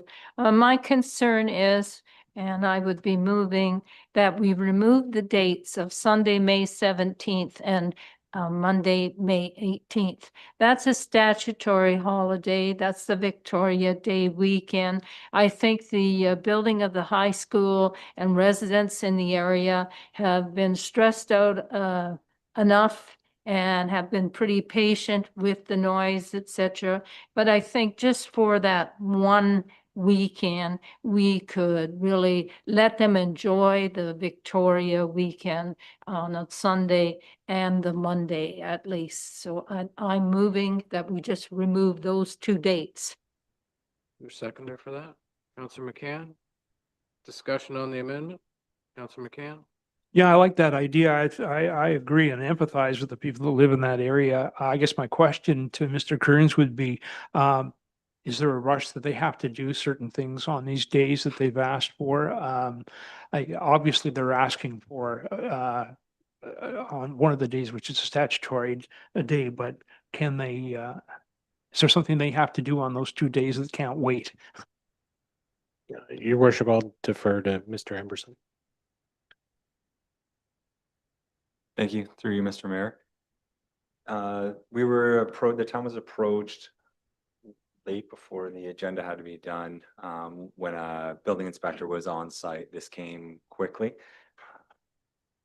There seems to be slight desperation to meet the deadlines, and that's why the states were offered up to the town. They're looking for every day possible to be exempt from this. My follow-up would be that the public has been desperate for more than a few days, I would say months on end. Public's also been desperate to get that school open. Counselor Borneman? Are we receiving complaints on a regular basis from the neighborhood with respect to noise? Through you, Mr. Mayor, we've had no complaints so far since I've been here. Yes? Well, on that basis, I'm gonna support the resolution that's before us, the original resolution before us, that school is over a year behind. I think we owe it to the kids, the teachers, the parents and the community to do our part to get it up. And 2 days is 2 days if they need them, whether it's that weekend or 2 other Sundays, it's 2 days of inconvenience. And I dare say that the sooner this is over with, the better. Counselor Ashford? I'm not, I'm really not sure when I read this, what exactly to do, because we were getting complaints. But I feel like it's almost been so long that people just are accustomed to the excessive noise that this is producing.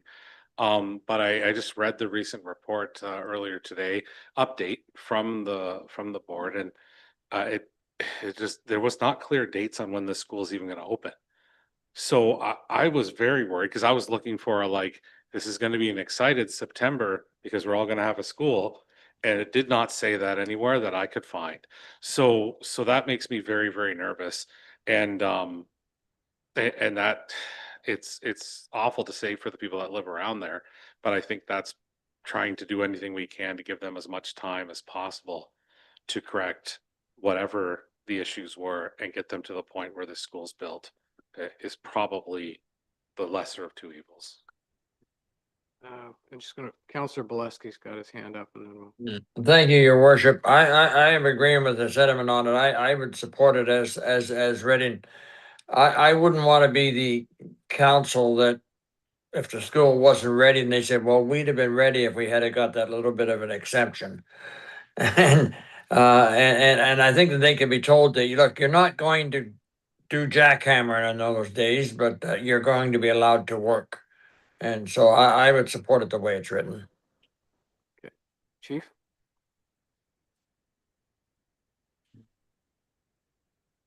Through you, Mr. Mayor, in regular discussions with the building department, the issue is not being ready for September.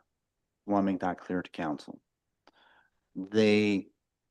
I can't imagine from our discussions with the building department that there would be any issues with it being ready for September.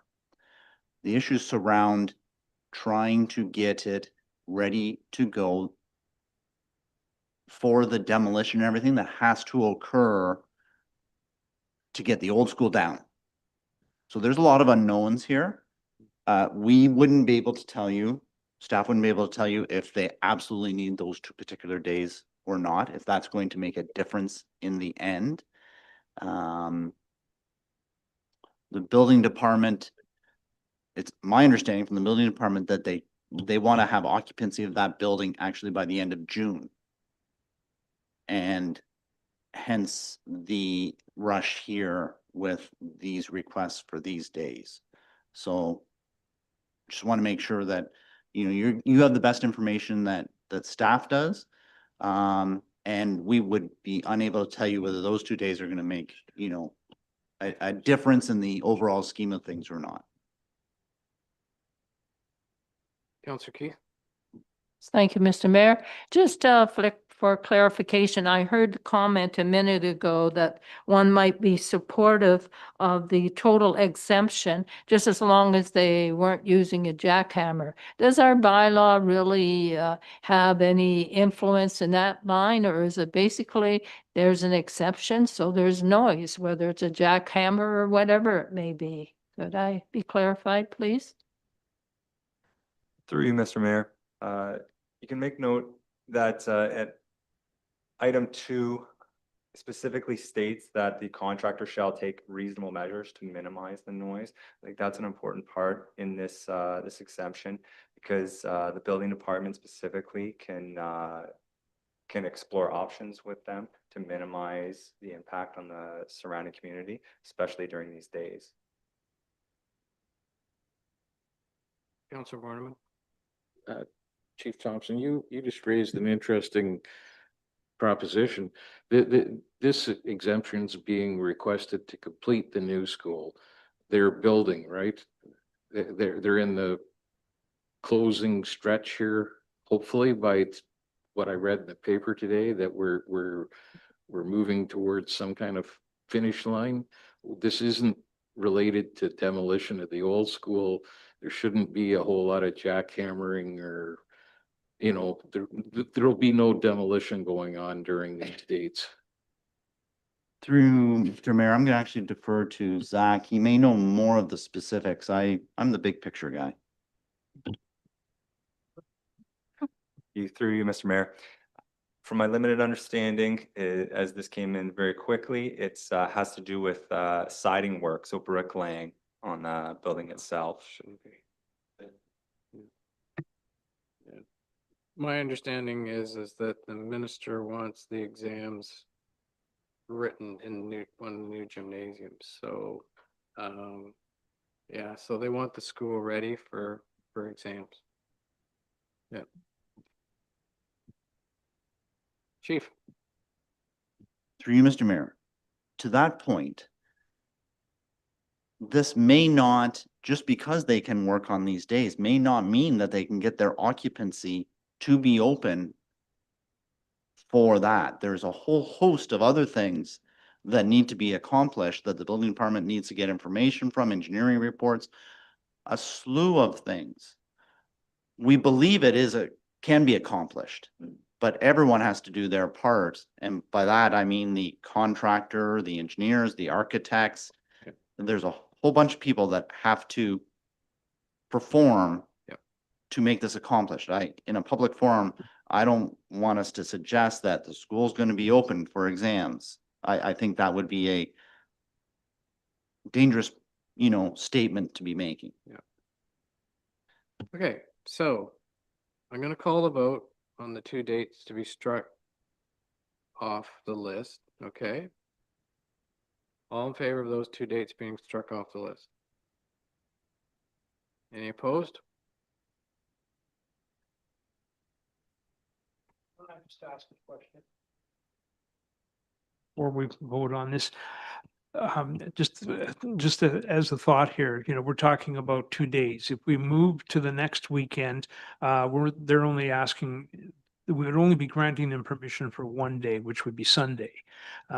So it comes down to a difference of just 1 day. What are they going to accomplish with that? I like the idea that Councillor Keith brought up. But again, as Councillor Bileski suggested, I don't want people blaming and pointing the hands at us to say that we slowed them down, that we were interfered. We're talking 1 day, if you difference really, basically, when you look at it. Okay. They don't need an exemption for Saturday work, do they, Mr. Thompson? Through Mr. Mayor, they do not. No, this is just for Sundays. It's 2 days. Okay, I am calling the vote on the amendment. I want a show of hands of who's in favor. Okay, then those opposed. It's defeated. Okay, so now with regard to the regular one, I think we've had enough discussion around this whole thing. I'm going to call the vote on the original one. All in favor?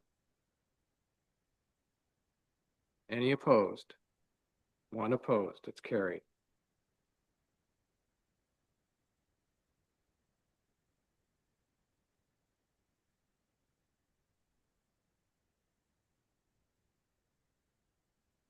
Item 943, moved by Councillor Keith, second by Councillor Ashford, where in December 2022, the Alcohol and Gaming Commission of Ontario, AGCO, amended the provincial framework for temporary patios, which comes into effect on January 1st, 2023, and requires that municipal approval be obtained for licenses prior to selling or serving liquor on a temporary patio for up to 8 months per calendar year. And whereas the purpose of the framework for patios is to allow for temporary relief of zoning amendments and to allow for proposals to change zoning requirements where appropriate on a temporary basis only. And whereas the town of Parry Sound has in place planning processes throughout which an applicant may apply for a site-specific zoning bylaw amendment or other appropriate planning approval, which application, if submitted, must be reviewed in accordance with the Planning Act, the applicable policy framework, and the merits of the proposal. Now therefore be resolved that the Council of the Town of Parry Sound hereby supports municipal approval for a temporary patio in connection with Trestle Brewery, municipally known as 9 Great North Road, until July 1st, 2026, in order to provide the applicant with an opportunity to pursue the appropriate planning processes for a permanent patio. And further be it resolved that council support for this temporary patio approval shall not be interpreted as, nor shall it constitute any indication of support for approval of any future zoning bylaw amendment, minor variance, or other planning application, each of which shall be considered by council on its own merits. It's a mouthful. Mr. Rand. Thank you, Worship. I don't have a whole lot to add. Historically, as council knows, the seasonal patio has been approved in the past. This time around, we're looking at a July 1st end date, and the whole intent is to allow for zoning amendments and site plan agreement in order to achieve a long-term permanent solution to the ongoing use of the site. Any discussion? All in favor? That's carried. Thank you.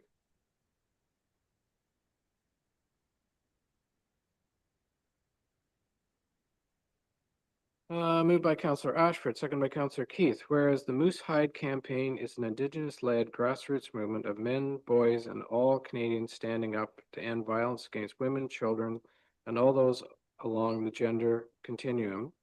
And whereas the Moose Hide campaign was founded along the Highway of Tears in British Columbia in response to the injustices and violence faced by many women and children in Canada, particularly those who are Indigenous. Whereas intimate partner violence, IPV, is in epidemic proportions across Canada, with more than 4 in 10 women having experienced in their lifetime, and this reality is worse for Indigenous women who are twice as likely to experience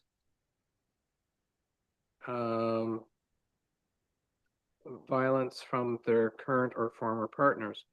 Whereas the Moose Hide campaign has distributed over 5 million moose hide pins that each spark 5 conversations about issues of violence against women, children, and all those along the gender continuum.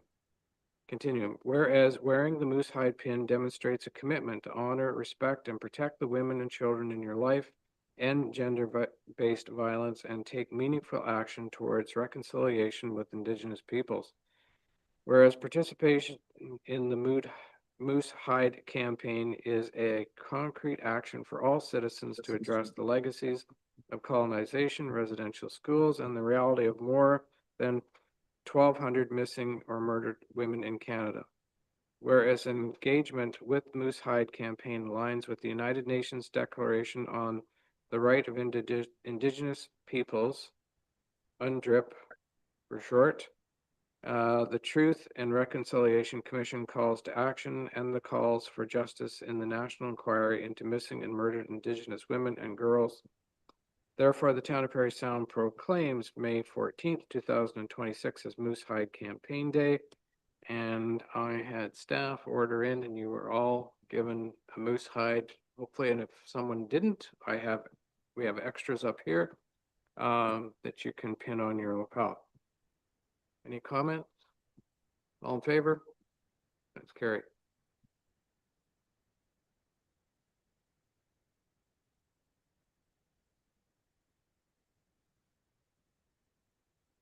Moved by Councillor Ashford, seconded by Councillor Keith, whereas access to health care is a fundamental right for all citizens, regardless of their geographic location or financial circumstances. Whereas for 40 years, Hope Air, a charitable organization, has been dedicated to removing barriers to healthcare by providing free travel supports for Canadians who must travel far from home to access medical treatment. Whereas Hope Air helps bridge the distance between patients and ensuring that people living in rural and remote and underserved communities can reach life-changing and life-saving medical care. Whereas the impact of Hope Air extends beyond the individual patients by supporting families, strengthening communities, and contributing to a more equitable healthcare system across Canada. Whereas the compassion and commitment demonstrated by Hope Air, its volunteers, partners, donors, and supporters over the past 4 decades exemplifies the power of community and collective action. Whereas Hope Air's 40th anniversary is an opportunity to recognize the importance of equitable access to healthcare and raise awareness of the challenges many Canadians still face in reaching medical care they need. Now therefore be it proclaimed by the Town of Parry Sound that May 6, 2026 shall be known as Hope Air Day in recognition of the invaluable contributions made by Hope Air to health and well-being of individuals in Ontario's remote and rural communities, and that the Town of Parry Sound urges all citizens to join us in celebrating Hope Air Day and to reflect on the significance of ensuring equitable access to health care for all members of our society. Let us reaffirm our commitment to support initiatives that promote health equity and extend our gratitude to Hope Air for their unwavering dedication to serving those in need. Any discussion? All in favor? It's carried. Thank you.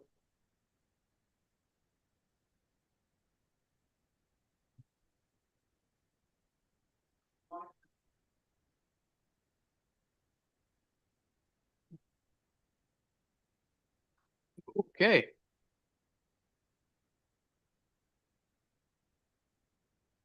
Moved by Councillor Ashford, second by Councillor Keith, whereas the Freedom of Information and Protection of Privacy Act, FIPA, in Ontario was established to provide the public with a right of access to information held by government institutions while simultaneously protecting personal privacy that its core purpose is to increase government accountability and transparency, ensuring information is accessible with limited exemptions and that privacy is safeguarded. And whereas in April 2026, the Ontario government passed legislation to amend the Freedom of Information Protection Privacy Act, FIPA, to retroactively shield Premier Doug Ford's personal cell phone records, including logs and messages, from public disclosure. And whereas this action effectively neutralized a court ruling from January 2026 that had ordered the release of those records following requests from media outlets. And whereas the Ford government used its majority to fast-track the bill, skipping the traditional committee stage that allows for public hearings and input. And whereas the Canadian Union of Public Employees, CUPE, commissioned the Abacus Data Survey, which polled 1,000 Ontarios and found that the majority of 60% of participants opposed Ford's FOI changes and 73% opposed the government making changes retroactively to block access to record requests already in progress or before the courts. And whereas the opposition has claimed that key scandals, including the Greenbelt land swap, the Skills Development Fund, and the release of 150 individuals by error, the Ontario Place Spa negotiations, the Science Center closure, and more than $100 million in government advertising have all been exposed pursuant to FOI. And whereas these changes raise suspicion, concern, erodes trust, and dissolves transparency, credibility, and accountability, and whereas these changes put key government officials above the law, including Doug Ford, and the offenses that the provincial cabinet ministers and the offenses of the provincial cabinet ministers and their staff. Now therefore be resolved, the town of Parry Sound hereby states its opposition to such changes that exempt government officials from record requests and asserts stands firm on its request to remove such exemptions in a letter to Premier Doug Ford. Be it further resolved, the town of Parry Sound endeavors to ensure that our member of Provincial Parliament of Ontario, Graydon Smith, is made aware of our concerns, and that a copy of this resolution be sent to the municipalities of West Parry Sound District, the District of Parry Sound Muskoka Municipal Association, Federation of Northern Ontario Municipal Associations, the Association of Municipalities of Ontario. Furthermore, be it resolved that Doug Ford's provincial party take immediate action to remove such exemptions, thereby restoring full and complete transparency. Whew. Councillor McCann. Could you repeat that? No. Okay, well, I'm very passionate about this. I asked to bring this forward. I guess there aren't too many people around who aren't passionate about it. You know, I can't add too much more than what's already in the reading here.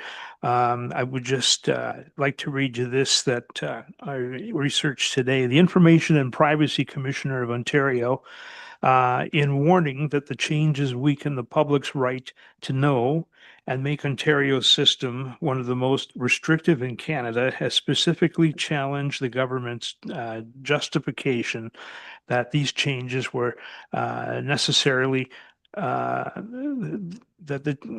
it's been challenged that the changes were necessary for scrutiny, noting that FOI laws already allow for the redaction of personal and sensitive information.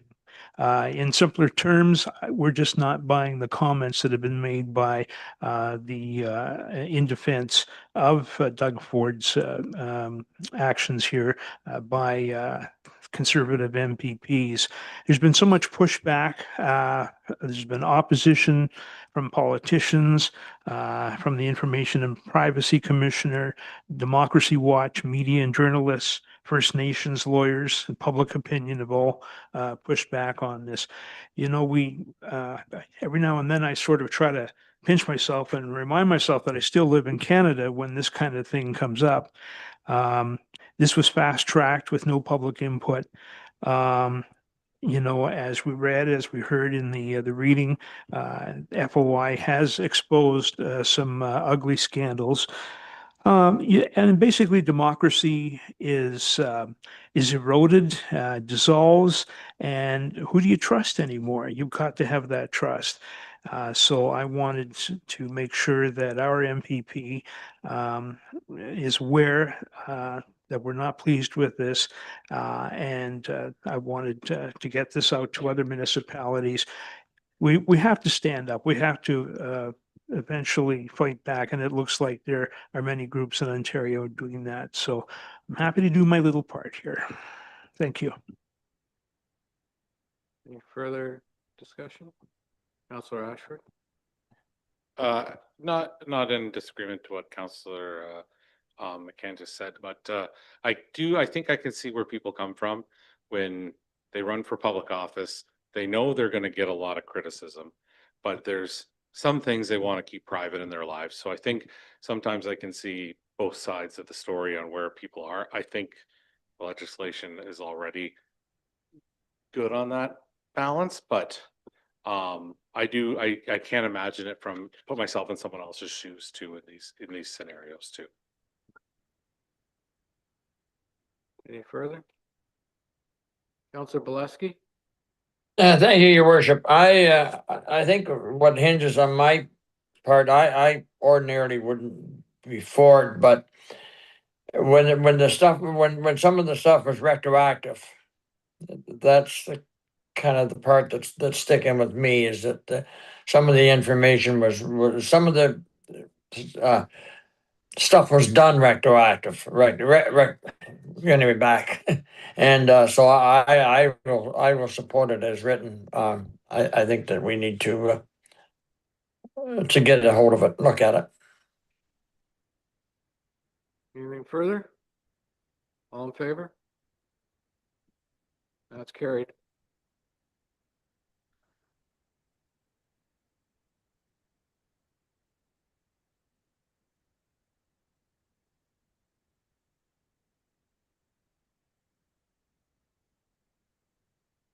Moved by Councillor Ashford, second by Councillor Keith, that the Council of Town of Parry Sound hereby supports the City of Peterborough's resolution attached to Schedule A, which, one, urges the Government of Ontario and the Government of Canada to collaborate on the design, funding, and implementation of a guaranteed basic income for all Canadian residences, calls upon the Province of Ontario to reinstate the basic income pilot with a view to province-wide implementation, and that this resolution be forwarded to the Premier of Ontario, Prime Minister of Canada, our local MP, and our local MP, relevant federal and provincial ministers, AMO, FCM, and all other municipalities for endorsement. Any comment? All in favor? That's carried.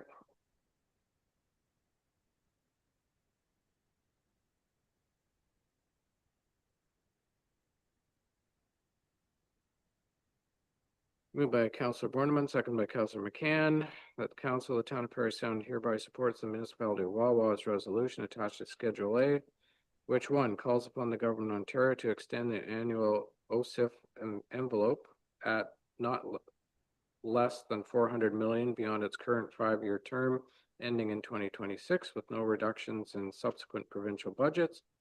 Request the province to index the total annual OSIF envelope and each individual municipal allocation on the Ontario Consumer Price Index, CPI, calculated on a calendar year based and distributed on the first quarter of each fiscal year.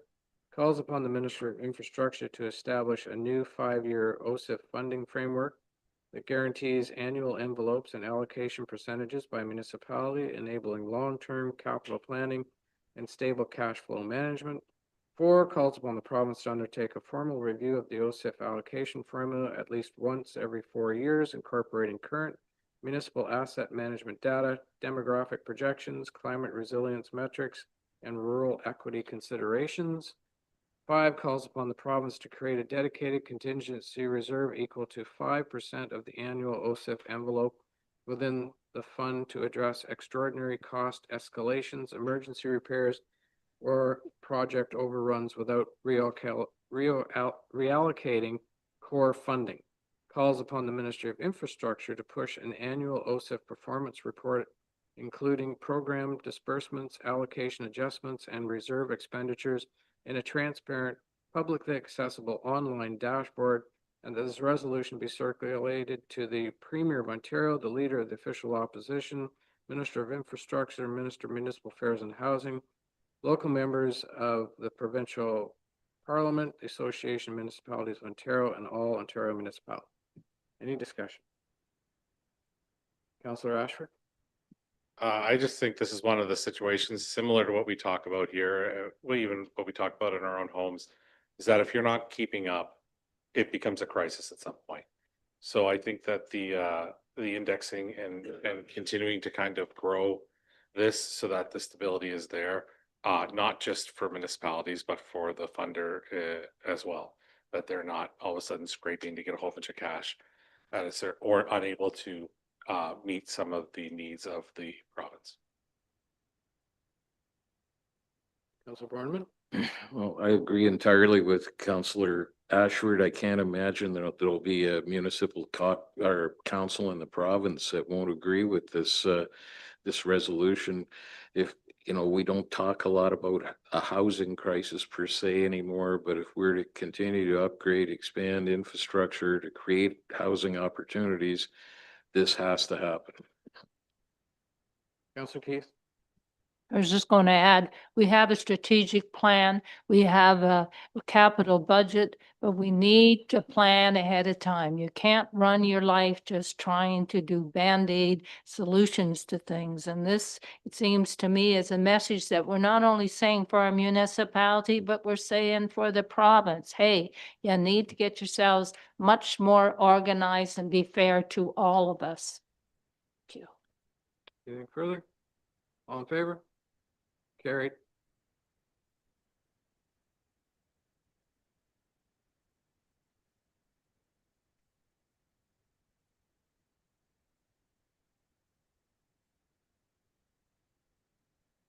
Moved by Councillor McCann, second by Councillor Borneman, that Council of the Town of Parry Sound hereby supports Northumberland County Resolution attached to Schedule A, calls upon the province of Ontario to intervene to ensure that Circular Materials Ontario, CMO, and its contractors provide fair, consistent, and equitable recycling collection service levels across all municipalities in Ontario.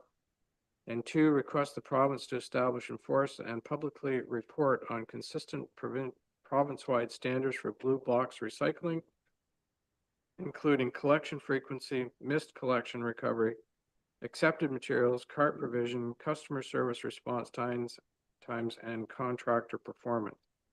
And this resolution be sent to the Honorable Doug Ford, Premier of Ontario, the Honorable Todd J. McCarthy, Minister of Environment, Conservation and Parks, Association of Municipalities Ontario, and Circular Materials Ontario, and all other municipalities, Ontario municipalities. Discussion? Councillor Keith? I'm just going to say it's unfortunate that we have to have a resolution brought to council about a matter that seems to me requires merely good organization, being accountable, being fair to the throughout and consistent throughout our province. And it's really unfortunate that that hasn't happened right from the get-go, because we know we have to be accountable, and companies have to be accountable too. So we all need to be on the same playing field. Any further? All in favor? That's carried. Thank you.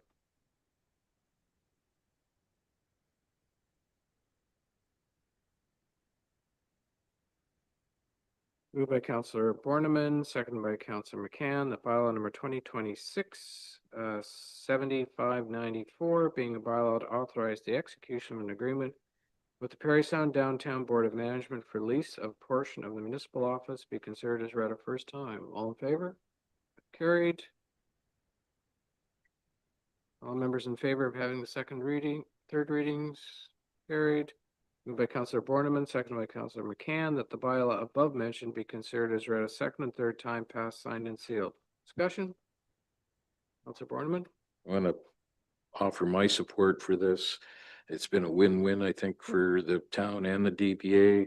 I hope other people received Councillor McDonald's email earlier today as well, offering his full-throated support for this resolution as well. No, I think it's a good thing. Councillor Ashford? I was wondering if there could be just a short explanation just on the where the costing comes from and the nominal increase this year, because you know, we kind of got the museum for its rent, but you know, we're not paying the electricity and the water and you know those kind of things there. So is this a cost recovery system? Like, is the DVA staff heavy water drinkers? We got to spend that extra $60 on that. Like, what exactly is the formula here that we're looking at? Is it just kind of cost recovery for us? Through you, Mr. Mayor, Yeah. we're aiming at cost recovery, but really it's just a nominal increase of $5 a month, which is pretty like attainable, you know, to get that, and DBA's in support of renewing it at this rate. So it amounts to about 4%, but anyway. Yeah. Any further discussion? All in favor? Carried. Thank you.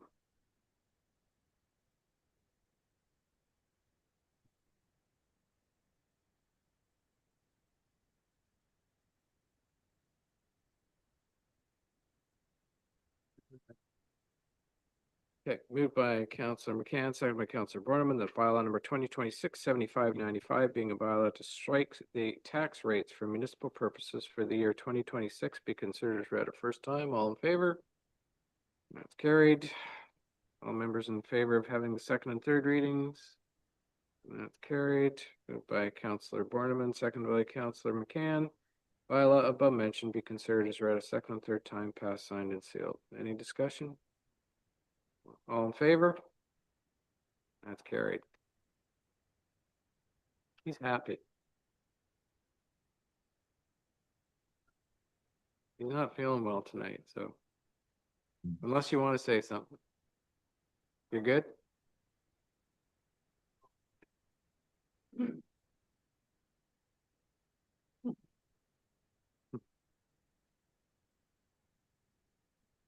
Yeah, through you, your worship, I'd just like to say, staff worked really hard to keep this percentage down. As, through my association, OMTRA, there has been large increases from other municipalities, like upwards of 6-7%. So I think we did really well to keep it under 4% again this year. And, yeah, we're gonna get a lot done and we'll get these things out in July. Thank you. There's a lot of work done on this, heavy lifting by staff.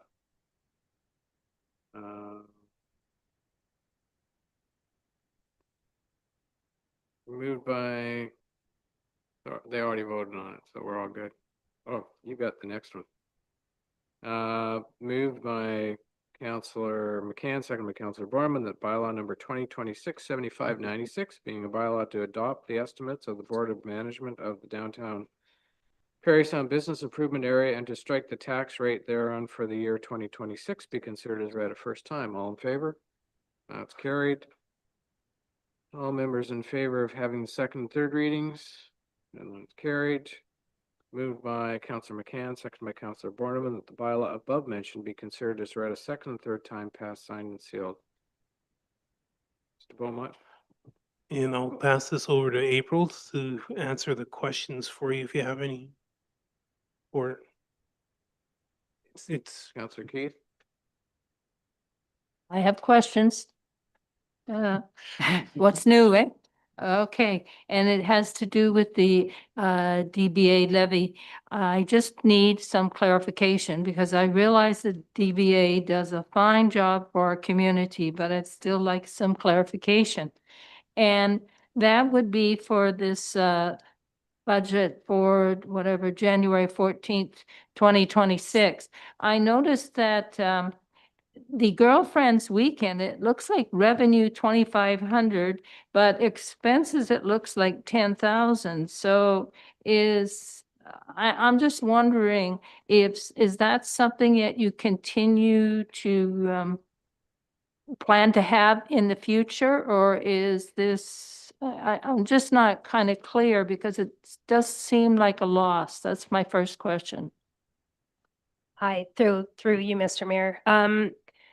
Sponsorship for events is definitely harder and harder and harder. I'm sure any not-for-profit organization can attest to that.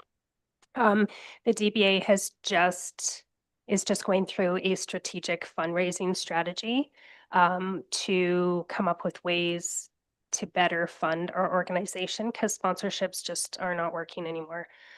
We will for sure keep Maple Fest and Girlfriends Weekend or something similar on both of these timeframes because they're in the shoulder season and when the business is mostly the help. But again, sponsorships are not working. We're looking at other ways to be a little bit more creative and a steady income stream. So we've just received the report back. It'll go to my next board meeting and then at our AGM, which I hope you'll all attend. But that is where that comes from. Thank you. And just for clarification on one other area, and that has to do with the Driftscape. I see it's $7,000 basically. That tourism tool, does it have the availability to translate people's stories? And also, is the fee above the average range for annual use, or is that a freebie? Like, are you paying 7,000 to have drift skate? Can you explain that to me? And does it have translation availability? So the cost of the Driftscape budget line this year is $7,000, and that is to have it be an unlimited usage for all of its capabilities. I did partner with the RTO, so Explorer's Edge has given us 3,400. They'll give us half the cost of that for this year. This will allow us to automate our business directory. It's one of the big headaches with a manual website. Every time somebody moves, changes their business hours, photos, renovates something, it's a manual process to update it. This will actually use AI to pull information from their business profile online already. So it will be able to be an interactive map. So if somebody is standing in the downtown and they want to know where the washrooms are, it'll be able to help direct them directly where that is. And it will have all the businesses in there. So if you're standing at the town dock and you want to know how to get to Mitch's, like it'll guide you right up the street and tell you how to get there. So the one area that I seem to have missed, I understand that some driftscapes, there is the availability of translation. Does that come into play for what you, this unlimited use for what you have? Through you, Mr. Mayor. So are you talking about like language translation? Yes. Yes, they are developing that. Yes, thank you. When you say they're developing it, does that mean that it will be you will be able to be in use for the next year? That is my understanding, yes. Thank you. Councillor Warnerman? Well, Ms. Denman, there's no time like the present to give a full blast out about your AGM, when, where, and who's eligible to attend. We will finalize the date at the May meeting, but it should be the second Wednesday in June. The location is to be decided. We want to make sure that we have enough space to accommodate everybody. But I will make sure you get the invitation. Yeah. So just one further comment. Last year, I asked Ms. Denman how the BIA levy in Parry Sound compared to others. She provided some information, and I think it's pretty fair to say that the levy here is lower than in many other municipalities or many other areas. And personally, I think they've been getting a pretty good bang for their buck the past number of years. And I give members credit for much of that because I know they're putting in lots of volunteer hours as well. So kudos to the DBA for all of the things that are happening downtown. Yep. Anything else? All in favor? And that's carried.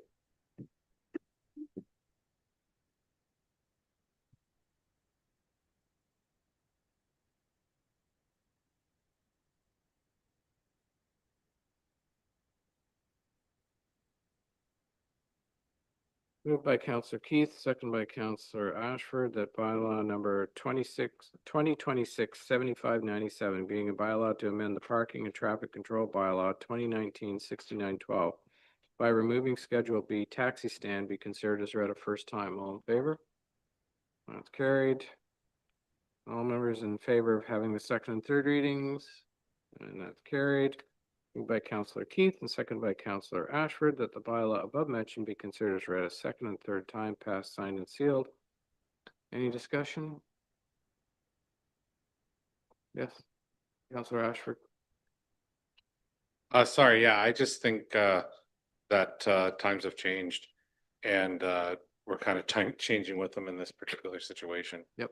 But I know there was, I think people, if they were seeing this, they might be shocked because there was a time that you'd be sitting at the Brunswick and this was the way home for everybody, but people aren't doing that anymore. Yeah. So I think those spots can go to a lot better use. Councillor Keith? Yes, thank you. I would just add also that, yes, times have changed.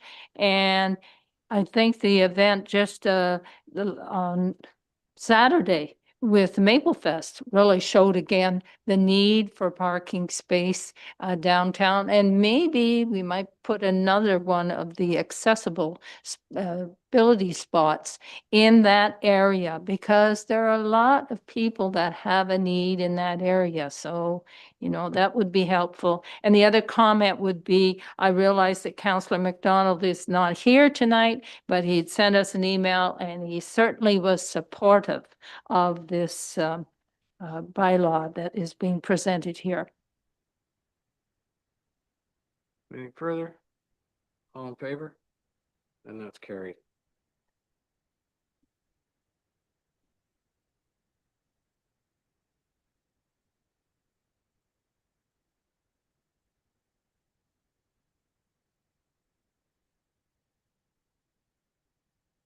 Oop, you okay? Do you want me to take some of these with me and then I can sign it there? Okay. Okay, Councillor Keith, you're deputy right now? That I am.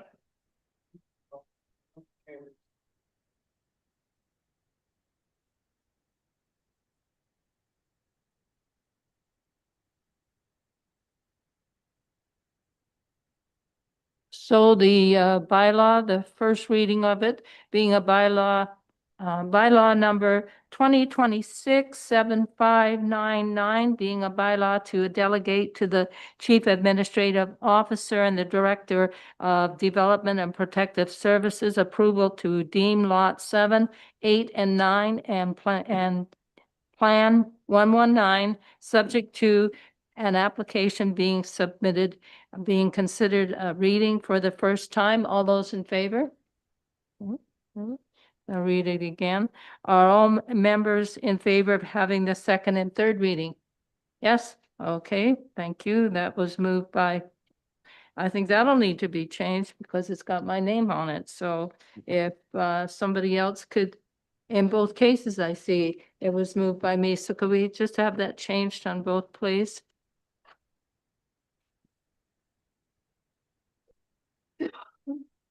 So Councillor Borneman is going to move both for the first passing of the bylaw and for the second reading.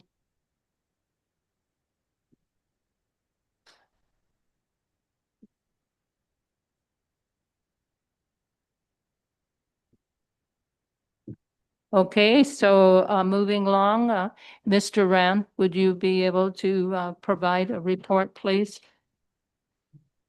Thank you, Madam Deputy Mayor. Hope I got that right. As noted in the staff report, the owner of the property at 27 Joseph Street is going through a site plan agreement process. Towards the end of the process, it was noted that there were multiple pins on the property. Upon further deeper investigation, it looked like the property consists of multiple separately conveyable lots. So a deeming process is required. Given that the lot is already developed, staff are of the opinion that the deeming process is technical in nature. No issues are anticipated as a result of the process. Thank you. If we can open that up to questions now. Councillor McCann? Yes, thank you. So you did a good job of explaining this to me this afternoon, Mr. Rand. In simple terms, we're talking about a boundary or a lot that wasn't on record. Is that correct? Through you, Madam Deputy Mayor, it's kind of it's similar thinking, but sort of opposite in that these are lots on a plan of subdivision that have historically been treated as one lot. But in reality, they're three separate lots that cannot merge together because they are recognized as being on lots on a plan of subdivision. So the deeming bylaw would no longer have them on those as lots on a plan of subdivision. And once the deeming has been approved, those lots would merge as one, and there would no longer be additional lot lines, I guess, in the middle of this lot. So where the development, not to complicate it, but where the development or the addition is being proposed sits on one of those lot lines that exists, the deeming process would remove that lot line and bring the proposal into conformity with the zoning bylaw. Okay, thank you. Councillor Ashford? I just wanted to address the speed that this is happening, and I think it's a popular local business. So we're I would hate for people to think that they're getting any special treatment. So I just wanted to kind of bring up that, as I serendipitously I mentioned earlier, staff will turn around a committee of adjustment meeting so fast that I'm rushing to kind of read through the agenda, right, to make sure that projects are going smooth, and when things pop up like this, they get solved right away. And that's something that we do for everybody. And one of the other things I thought recently too is our deferral of development charges and different fees that we do for developers, whether they're a local one or from out of town, people who are new or people we haven't seen before, that we've done that. We do that as well to ensure that projects, we do everything we can to be as flexible as possible to make sure that projects move forward at the timelines that is best for them, because that is really what's best for all of us in the community. Any other queries? Yes, Councillor McCann? Thanks. Just another question. There are likely a number of anomalies on the old books and records. We found pipes in the ground that we didn't know were there or weren't supposed to be there over the years.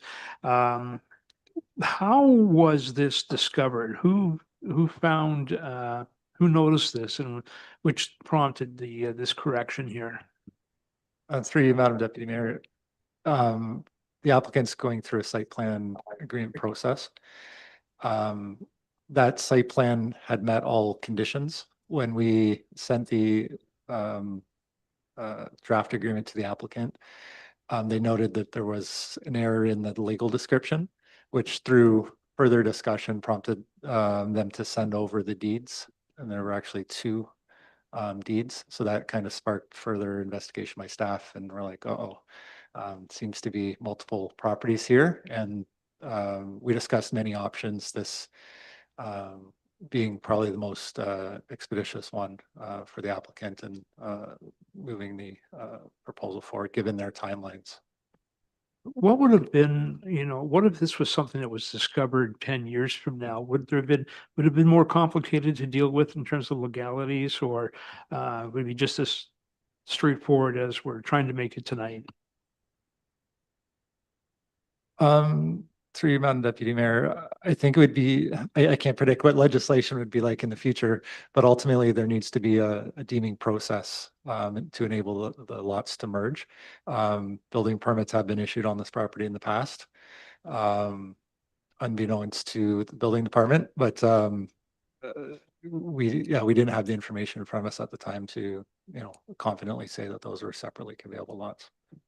Which, now that we have that information, we can't issue the building permit. The lot does not meet zoning. Okay, thank you. No other questions? Then all those in favor of accepting the bylaw of 2026-7599? Carried. Thank you. I take it the mayor can come back in now.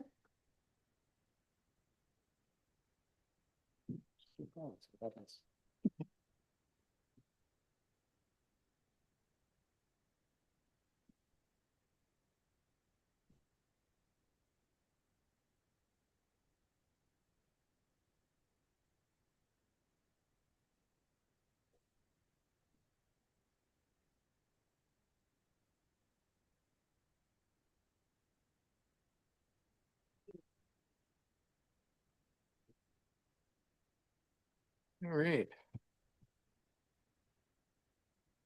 Moved by thank you, Councillor Keith. Moved by Councillor Keith, second by Councillor Ashford, that bylaw number 2026-7598 be a bylaw to confirm the proceedings of council be considered as read a first time.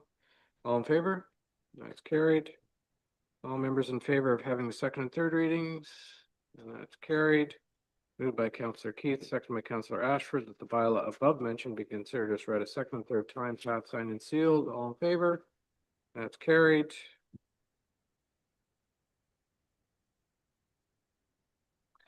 Prior to adjourning, I'd like to offer the following information to the public regarding the next council meeting. The next meeting of council for the town of Parry Sound is here scheduled for Tuesday, May the 19th, 2026 at 7 p.m. The meeting will be held in the town of Parry Sound Council Chambers at 52 Seguin Street, entrance 5 Gibson Street.